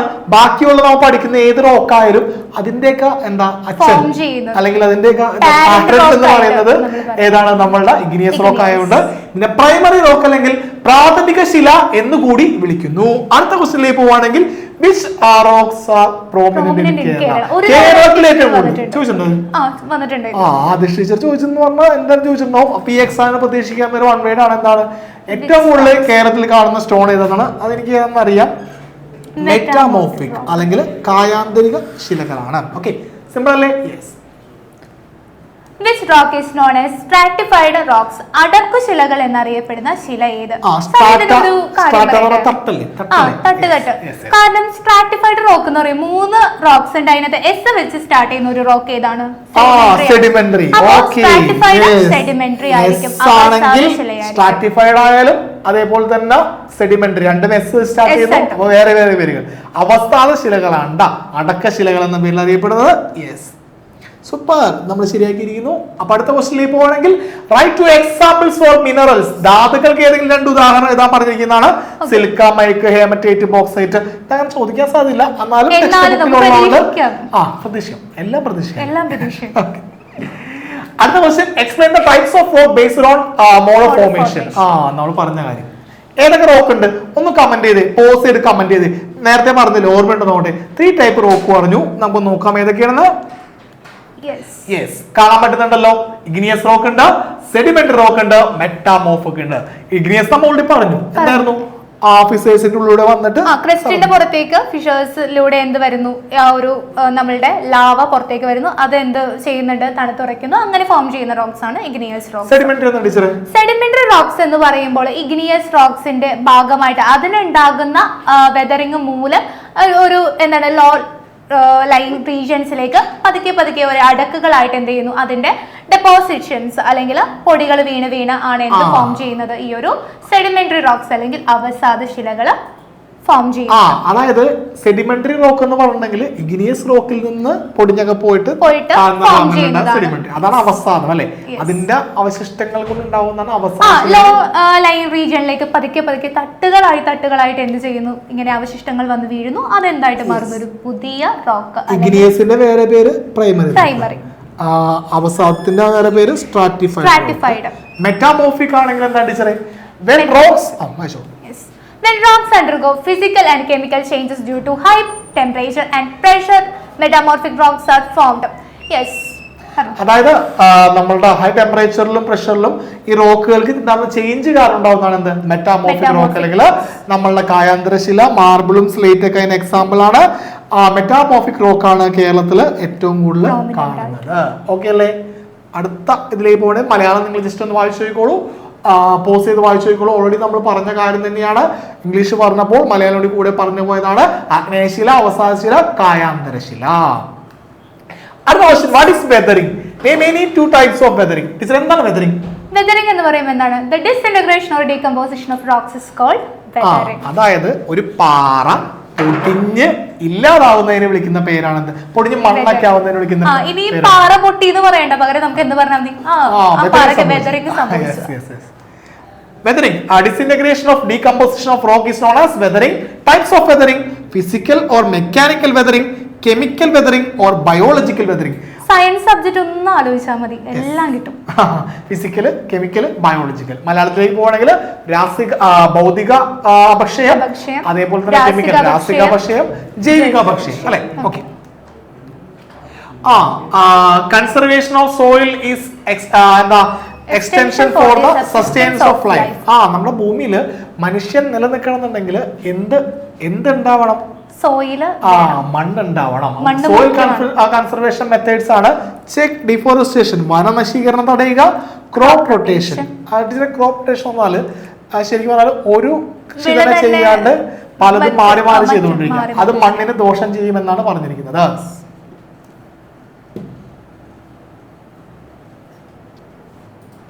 ഓക്കെ, അപ്പൊ നമ്മള് പറഞ്ഞുകൊണ്ടിരുന്നത് എന്താണ്? നമ്മളുടെ മണ്ണ് സംരക്ഷിക്കാൻ വേണ്ടി എന്തൊക്കെ ചെയ്യാൻ പറ്റും? വനനശീകരണം തടയാൻ. അത് സിമ്പിൾ ആണ് ടീച്ചർ. എന്താണ് മണ്ണ് ശരിക്കും പറഞ്ഞാല് ഈ സോയിൽ ഇറോഷൻ, മണ്ണ് ഒഴുകി പോവാതിരിക്കാനൊക്കെ ആയിട്ട് മരങ്ങളും ചെറിയ ചെറിയ പുല്ലുകളെല്ലാം എന്ത് സഹായിക്കും? വേരുകൾ വഴി അത് സഹായിക്കും. ഓക്കെ, ക്രോപ്പ് റൊട്ടേഷൻ നമ്മൾ ഓൾറെഡി പറഞ്ഞു. ടെറേസ് ഫാമിംഗ് അലോങ് ദി സ്ലോപ്പ്. എന്താ ടെറേസ് ഫാമിംഗ് എന്ന് പറഞ്ഞാൽ ടീച്ചറെ? മലഞ്ചെരുവുകളില് നമ്മള് ഇപ്പോ എനിക്ക് തോന്നുന്നു സാർ ഒരു തേയില കൃഷിയൊക്കെ തട്ടുതട്ടായിട്ടല്ലേ ഓരോ സ്ലോപ്പില് ഇങ്ങനെ തട്ടുതട്ടായിട്ട് കൃഷി ചെയ്യാം. Construction of cheque dam. ഈ ചെക്ക് ഡാം ഒക്കെ ഇവർ കണ്ടിട്ടുണ്ടാവും. നിങ്ങൾ അതിരപ്പള്ളിയിലോ അല്ലെങ്കിൽ തുമ്പൂർമുഴി അങ്ങനെ സ്ഥലങ്ങളിലൊക്കെ പോകുന്ന സമയത്ത് ചെറിയ രീതിയിൽ ഒഴുക്കിനെ നിയന്ത്രിക്കാനായിട്ട് ഇങ്ങനെ ചെക്ക് ഡാം കെട്ടി വെച്ചിട്ടുണ്ട്. അപ്പൊ വെള്ളത്തിനൊപ്പം മണ്ണ് പോവാതിരിക്കാനും ആ മണ്ണവിടെ ഡെപ്പോസിറ്റ് ആവാൻ അത് കാരണവും. പ്ലാന്റിംഗ് ഓഫ് ട്രീസ്, വനവൽക്കരണം, എന്താ വലിയ വലിയ മരങ്ങൾ നടാന്നുള്ള കാര്യം, അതും എന്താണ് മണ്ണ് സംരക്ഷിക്കാനുള്ള ഒരു മെത്തേഡാണ്. ഈ ചാപ്റ്ററിൽ നിന്ന് എന്താ 3 സെക്ഷനായിട്ട് തിരിക്കാം. ആദ്യം ഭൂമിയുടെ 3 ലേയേഴ്സ് പഠിക്കാനുണ്ട്, പിന്നെ റോക്കിനെ കുറിച്ചും അതിന്റെ വെതറിങ്ങും പഠിക്കാനുണ്ട്, പിന്നെ പഠിക്കുന്നത് എന്താണ് ആദ്യം ഭൂമി, പിന്നെ ആ ഭൂമിയിൽ റോക്ക് ഉണ്ട്, അത് പൊടിയുന്നു, അത് പൊടിഞ്ഞ് മണ്ണാവുന്നു. ഇതിനെ കുറിച്ചാണ് ഈ ചാപ്റ്റർ പറയുന്നത്. ഓക്കെ, അപ്പൊ മണ്ണിനെ കുറിച്ച് എന്തായാലും ചോദ്യം വരാം.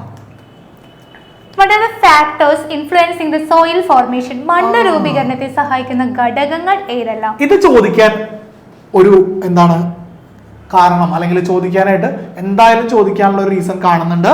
ക്ലൈമറ്റ്, കാലാവസ്ഥ, ടോപ്പോഗ്രഫി, ഭൂപ്രകൃതി, പാൻ റോക്ക്, മാതൃശില, ഏത് ശിലയിൽ നിന്നാണ് ഉണ്ടാവുന്നത് അല്ലെ? ഓക്കെ. ടൈം, അതിനൊരു ടൈം എടുക്കും, കാലയളവ് എടുക്കും. പ്ലാന്റ് ആൻഡ് അനിമൽസ്, സസ്യങ്ങളും ജന്തുക്കളും വഴി. Okay. Yes. Distinguish between physical weathering and chemical weathering. ഭൗതിക അപക്ഷയവും രാസിക അപക്ഷയവും തമ്മിൽ വേർതിരിക്കുക. യെസ്, നമ്മൾ വെതറിംഗ് പഠിച്ചപ്പോൾ 3 ടൈപ്പ് ഉണ്ടെന്ന് പറഞ്ഞു. 3 ടൈപ്പ് ഏതൊക്കെയായിരുന്നു? Physical, chemical, biological. അല്ലെങ്കിൽ കെമിക്കൽ ഉണ്ട്, ബയോളജിക്കൽ ഉണ്ട്. ഭൗതികമായിട്ടുള്ളതുണ്ട്, പിന്നെ അതുപോലെ രാസികമായിട്ടുള്ളത് ആൻഡ് ജൈവികമായിട്ടുള്ളത്. പക്ഷെ ഇവിടെ ക്വസ്റ്റ്യൻ ചെയ്യുക ഫിസിക്കൽ ആണ് അല്ലേ? ഫിസിക്കൽ വെതറിംഗ് ഉണ്ട്, അതിനൊപ്പം തന്നെ രാസിക അപക്ഷയമുണ്ട്. ഓക്കെ, ഇതെന്താ നോക്കാം ടീച്ചറെ? യെസ്, ഫിസിക്കൽ വെതറിംഗ് അല്ലെങ്കിൽ രാസിക അപക്ഷയം എന്ന് പറഞ്ഞിട്ടുണ്ടെങ്കിൽ, സോറി, ഭൗതിക അപക്ഷയം എന്ന് പറഞ്ഞാൽ എന്താണെന്ന് നിങ്ങൾക്ക് കൃത്യമായിട്ട് കാണാൻ പറ്റുന്നുണ്ടാവും. അത് കൂടാതെ തന്നെ എന്തും കൂടി നമ്മളുടെ ബയോളജിക്കൽ വെതറിംഗ്, ബയോളജിക്കൽ അല്ല, കെമിക്കൽ വെതറിംഗ്, ഇതും കൃത്യമായിട്ട് നോക്കാം. ഓക്കെ, ഫിസിക്കലും ഉണ്ട്, അതേപോലെ തന്നെ കെമിക്കലും ഉണ്ട്. സെറ്റ് അല്ലേ? എല്ലാവർക്കും മനസ്സിലായെന്ന് പ്രതീക്ഷിക്കുന്നു. വേറെ അധികം അറേഞ്ച്മെന്റ്സ് ഒന്നും ഇല്ല അതില്.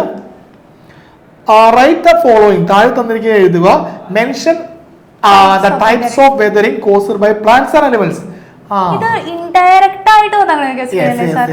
ഏത് വെതറിങ്ങിനെ കുറിച്ച് എഴുതാം? ഒരു വെതറിങ്ങിനെ കുറിച്ച് എഴുതാൻ പറഞ്ഞേക്കുന്നത്. ആ വെതറിങ് ഏതാണ്, ആ അപക്ഷയം ഏതാന്ന് തന്നിട്ടില്ല. പക്ഷെ ഇന്നത് കാരണം ഉണ്ടാവുന്നത് അനിമൽസും പ്ലാന്റ്സും ഏതാണ്? ജീവനുള്ളതല്ലേ? അപ്പൊ ബയോളജിക്കൽ അല്ലെങ്കിൽ ജൈവിക അപക്ഷയം. How do activate the plants and animals caused weathering? സസ്യങ്ങളും ജന്തുക്കളിലെ പ്രവർത്തികൾ എങ്ങനെയാണ് അപക്ഷയത്തിന് കാരണമാവുന്നത്? ഇതൊന്നും ഈ സസ്യങ്ങളുടെ വേരിങ്ങനെ പെനിട്രേറ്റ് ചെയ്ത് അല്ലെ ആഴ്ന്നിറങ്ങി, അതുപോലെ തന്നെ ആനിമൽസിന്റെ ആണെങ്കിൽ അവരുടെ എന്താണ് വേസ്റ്റുകൾ ഉണ്ടായിരിക്കുമല്ലോ, അതെന്ത് ചെയ്യും, ഈ ഒരു റോക്സിനെ വീണ്, അതായത് ഇത് ഡെഡ് ആയി കഴിയുമ്പോഴും അല്ലാണ്ട് വേസ്റ്റും വരും. അപ്പൊ മറ്റേ ഈ നമ്മളുടെ മാളം ഉണ്ടാക്കും. മാളങ്ങൾ ചില അനിമൽസ് ആണെങ്കിൽ എന്ത് ചെയ്യും, ഒരു മാളങ്ങൾ ഉണ്ടാക്കും. ഇതും എന്തിനു കാരണമാകുന്നുണ്ട്? വെതറിങ്ങിന് കാരണമാകുന്നുണ്ട്. സാർ എനിക്കൊരു കാര്യം പറയാനുണ്ട്. ഇതിന് ഫസ്റ്റ് വൺ എന്താണ് പറയുന്നത്? Biological weathering. രണ്ടാമത്തെ ക്വസ്റ്റ്യൻ എന്താണ് ബയോളജിക്കൽ വെതറിംഗ് എന്നുള്ളത്? ഇതൊരു ഇൻഡയറക്റ്റ് ആയിട്ടുള്ള ക്വസ്റ്റ്യൻ ആണ്. ഇങ്ങനെയുള്ള ക്വസ്റ്റ്യൻസും പ്രതീക്ഷിക്കാമെന്നാണ് ആദിഷ് ടീച്ചർ പറയുന്നത്. കൊടുത്തിട്ടുണ്ട് എന്താണ് ബയോളജിക്കൽ വെതറിംഗ് ആണ് നമ്മളുടെ ആൻസർ വരുന്നത്. എന്താണ് ബയോളജിക്കൽ വെതറിംഗ് എന്നും കൊടുത്തിട്ടുണ്ട്. പിന്നെ Weathering helps humans in many ways. How? അപക്ഷയം മനുഷ്യർക്ക് ഉപയോഗപ്രദമാകുന്നത് എങ്ങനെയെല്ലാമാണ്? Minerals in rocks get extracted. ശിലകളിൽ നിന്ന് ധാതുക്കൾ വേർതിരിക്കാനായിട്ട് ഹെൽപ്പ് ചെയ്യുന്നുണ്ട്. Helps in mining. ഖനന പ്രവർത്തനങ്ങളെ സഹായിക്കുന്നു. And the last one is causes soil formation. ഏറ്റവും ഇമ്പോർട്ടന്റ് ആയിട്ടുള്ള ഒന്നാണ് എന്ത്? മണ്ണിന്റെ രൂപീകരണത്തിന് കാരണമാകുന്നു. അതായത് എന്താണ് വെതറിംഗ്? പാറ പൊടിഞ്ഞ് മണ്ണാവുന്നതാണ്. നമ്മളുടെ ഭൂമിയിലുള്ള ഈ മണ്ണുണ്ടല്ല, ഇത് തനിയെ അടിയിൽ നിന്ന് പൊന്തി വന്നതല്ല. ഒരുപാട് പാറകൾ പൊടിഞ്ഞാണ് ഇപ്പൊ ഏതൊക്കെ മണ്ണായാലും അതുണ്ടായിരിക്കുന്നത്. ഈ എക്സാമ്പിൾസ് ഫോർ റോക്സ് ഗിവൺ അല്ലെ, ഇഗ്നിയസ് റോക്കിന് ബസാൾട്ട് കൊടുത്തിട്ടുണ്ട്. സെഡിമെന്ററിക്ക് എക്സാമ്പിൾ എഴുതാനും അതേപോലെ തന്നെ മെറ്റാമോർഫിക്. ആഗ്നേയശിലയ്ക്ക് ബസാൾട്ട് ഉണ്ട്. അവസാദ ശിലയ്ക്കുള്ള എക്സാമ്പിൾ എഴുതണം. കായാന്തര ശിലയ്ക്കുള്ളതും എഴുതണം. അങ്ങനെയാണെങ്കിൽ എന്താണ് സെഡിമെന്ററിക്ക്? ടീച്ചറെ സാൻഡ്സ്റ്റോൺ ഉണ്ട്, അതുപോലെ തന്നെ ലൈംസ്റ്റോൺ, മണൽക്കല്ലുണ്ട്, അതുപോലെ തന്നെ ചുണ്ണാമ്പ് കല്ലുണ്ട്. നെക്സ്റ്റ് നമ്മൾ പറയുന്ന മെറ്റാമോർഫിക് റോക്സിനുള്ള എക്സാമ്പിൾസ് ആണ് മാർബിൾ ആൻഡ് സ്ലേറ്റ് ഉണ്ട്. Marble and slate. കേരളത്തിലെ ഏറ്റവും കൂടുതൽ ഏതാണ്? Metamorphic rock. കേരളത്തിൽ മാർബിൾ ഉണ്ട്. മറ്റൊന്ന് slate. What are the causes four soil pollution? Soil important ആണെങ്കിൽ സോയിൽ പൊല്യൂഷൻ എങ്ങനെയെല്ലാം ഉണ്ടാവുന്നു നോക്കാം. എന്താണ്? Non degradable materials like plastic causes soil pollution. എന്താണ് ഡീഗ്രേഡബിൾ? ഡീഗ്രേഡബിൾ എന്ന് വെച്ചിട്ടുണ്ടെങ്കിൽ മണ്ണിലേക്ക് അലിഞ്ഞ് ചേരും. നോൺ ഡീഗ്രേഡബിൾ എന്ന് പറഞ്ഞാല് പൊങ്ങിക്കിടക്കും, മണ്ണിൽ അലിഞ്ഞ് ചേരില്ല. പ്ലാസ്റ്റിക് ആയിക്കോട്ടെ. ഇപ്പോ പ്ലാസ്റ്റിക് മാത്രമല്ല ടീച്ചർ, ഇപ്പോ നമ്മുടെ അലുമിനിയം പാത്രം എന്ന് വെച്ചു, ഇതൊക്കെ 10-600 വർഷം കഴിഞ്ഞിട്ടായിരിക്കും എന്ത് ചെയ്യാം, ഡീഗ്രേഡ് ആവുന്നത്. അതുപോലെ തന്നെ എന്താണ് over use of chemical fertilisers, നമ്മൾ ഈ രാസവളങ്ങളൊക്കെ യൂസ് ചെയ്യുന്നത്. അതേപോലെ തന്നെ draining of waste water into soil on a large scale. അല്ല സാറേ, ഞാനൊരു കാര്യം പറയട്ടെ. ഇതിനകത്ത് കെമിക്കൽ ഫെർട്ടിലൈസേഴ്സ് യൂസ് ചെയ്യുന്ന കാര്യം പറയുമ്പോൾ ചിലവർ പെട്ടെന്ന് ചെടി വലുതാവാൻ വേണ്ടി ഉള്ളത് മൊത്തം കോരി ഒഴിക്കും. പക്ഷെ അങ്ങനെ ചെയ്യാൻ പാടില്ല. അത് ചെടിക്കും ദോഷമാണ്, അതുപോലെ തന്നെ എന്താണ് സോയിലിനും ദോഷമാണ്. ഇതൊക്കെ സിമ്പിൾ ആയിട്ട് മനസ്സിലായി എന്ന് പ്രതീക്ഷിക്കുന്നു. അപ്പോൾ നമ്മളുടെ 3rd ചാപ്റ്ററിലെ അടുത്ത അതുപോലെ തന്നെ നമ്മളുടെ മണ്ണിന് ദോഷകരമായ അടുത്ത കാര്യം അൺസയന്റിഫിക് കൺസ്ട്രക്ഷൻ ആൻഡ് കോറിങ് അല്ലെ. കോറിങ് എന്ന് പറഞ്ഞാൽ ഈ പാറ പൊട്ടിക്കുക അല്ലെ. അതേപോലെ തന്നെ use of agriculture land four non agriculture purpose. നമ്മളിപ്പോ പാടമൊക്കെ നികത്തി പല കാര്യങ്ങളും അതുപോലുള്ള ബിൽഡിംഗ്സ് ഒക്കെ പണിയുക, അങ്ങനെയുള്ള കാര്യങ്ങളൊക്കെ. ഓവർ ഗ്രേസിംഗ് പറയുന്നുണ്ട്. കന്നുകാലി മേച്ചിലിന്റെ കാര്യം പറയുന്നുണ്ട്, അമിതമായിട്ടുള്ള കന്നുകാലി മേച്ചിൽ. ഓക്കെ, അപ്പോ നമ്മളുടെ 3rd ചാപ്റ്റർ കഴിഞ്ഞു. ഇനി അടുത്ത 4th ചാപ്റ്റർ ആണ് അവർ ഗവൺമെന്റ്. അത് കഴിഞ്ഞ ചാപ്റ്റർ കഴിഞ്ഞിട്ട് 5 മിനിറ്റ് ഉണ്ടാവും. വീഡിയോ എന്തായാലും കംപ്ലീറ്റ് കാണണം. പ്രധാനപ്പെട്ട ക്വസ്റ്റ്യൻസ് മാർക്ക് ചെയ്യണം, പഠിക്കണം. ഓക്കെ സാർ, നമ്മുടെ 4ാമത്തെ ചാപ്റ്റർ നമുക്ക് സ്റ്റാർട്ട് ചെയ്താലോ? അവർ ഗവൺമെന്റ് അല്ലെങ്കിൽ നമ്മുടെ ഗവൺമെന്റ്. ഇത്രയും നേരം നമ്മൾ എന്തൊക്കെയാണ് പഴയ കുറെ കാര്യങ്ങളെ കുറിച്ച് പഠിച്ചു. ഇനി പുതിയ കാര്യങ്ങൾ നമുക്ക് എന്തായാലും അറിഞ്ഞിരിക്കേണ്ട കാര്യങ്ങൾ നമ്മുടെ അല്ലെ പ്രധാനമായിട്ട് നമ്മുടെ ഇന്ത്യ എന്ന് പറഞ്ഞ മഹാരാജ്യത്തിനെ പറ്റി നമ്മൾ പഠിക്കാനായിട്ട് പോവുകയാണ്. ഗവൺമെന്റിനെ പറ്റി അല്ലെ, നമ്മുടെ സർക്കാരിനെ പറ്റി നമ്മൾ കുറച്ച് കാര്യങ്ങളൊക്കെ പഠിക്കാൻ പോവുകയാണ്. അതായത് ആ വിവിധ കാര്യങ്ങളൊക്കെ ഉണ്ട്, അത് നമ്മൾ പഠിക്കാൻ പോവാണ്. നമുക്ക് പെട്ടെന്ന് നോക്കാം. അപ്പൊ നമ്മള് ഫസ്റ്റ് ക്വസ്റ്റിനിലേക്ക് പോകണം. Okay, what are the organs of government? നമ്മുടെ ഗവൺമെന്റിന്റെ വിവിധ ഭാഗങ്ങൾ അല്ലെങ്കിൽ ഘടകങ്ങൾ ഏതെല്ലാം എന്നാണ് ചോദ്യം വന്നിരിക്കുന്നത്. ചാപ്റ്ററിൽ ഫുള്ള് നമ്മൾ പഠിക്കാൻ പോകുന്നതും അതെ. അതായത് ഇപ്പൊ നമുക്ക് ഓർഗൻസ് അറിയുമ്പോൾ എന്താ, നമുക്ക് പല ഓർഗൻസ് ഉണ്ട് ഇല്ലേ. അതേപോലെ തന്നെ ഗവൺമെന്റിന് ഓർഗൻസ് ഉണ്ട്. 3 ഓർഗൻസ് ഉള്ളൂ. ആ 3 ഓർഗൻസ് ഏതൊക്കെയാന്ന് നോക്കിയാലോ? Legislature, executive, judiciary.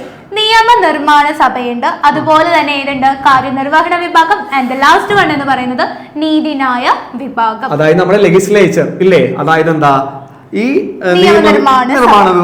നിയമനിർമ്മാണ സഭ എന്താ ചെയ്യുന്നത്, നമ്മുടെ നിയമങ്ങൾ അതായത് ചെയ്യുന്നത്, നിയമങ്ങൾ നിർമ്മിക്കുന്നു, പിന്നെ അതേപോലെ തന്നെ എക്സിക്യൂട്ടീവ് ഇംപ്ലിമെന്റ്സ് ലോ, അതായത് കാര്യങ്ങൾ എന്താ നിർവഹിക്കുന്നു. ആ പേരിൽ തന്നെ ഉണ്ട്, എക്സിക്യൂട്ടീവ് ചെയ്യാണ്, കാര്യങ്ങൾ നിർവഹിക്കുകയാണ്.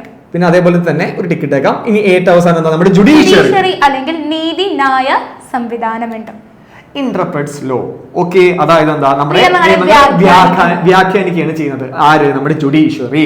ഓക്കെ, ഇനി രണ്ടാമത്തെ question, write a short note on legislature in India. ഇന്ത്യയിലെ നിയമനിർമ്മാണ സഭയെ കുറിച്ചൊരു ലഘുക്കുറിപ്പ് എഴുതുക.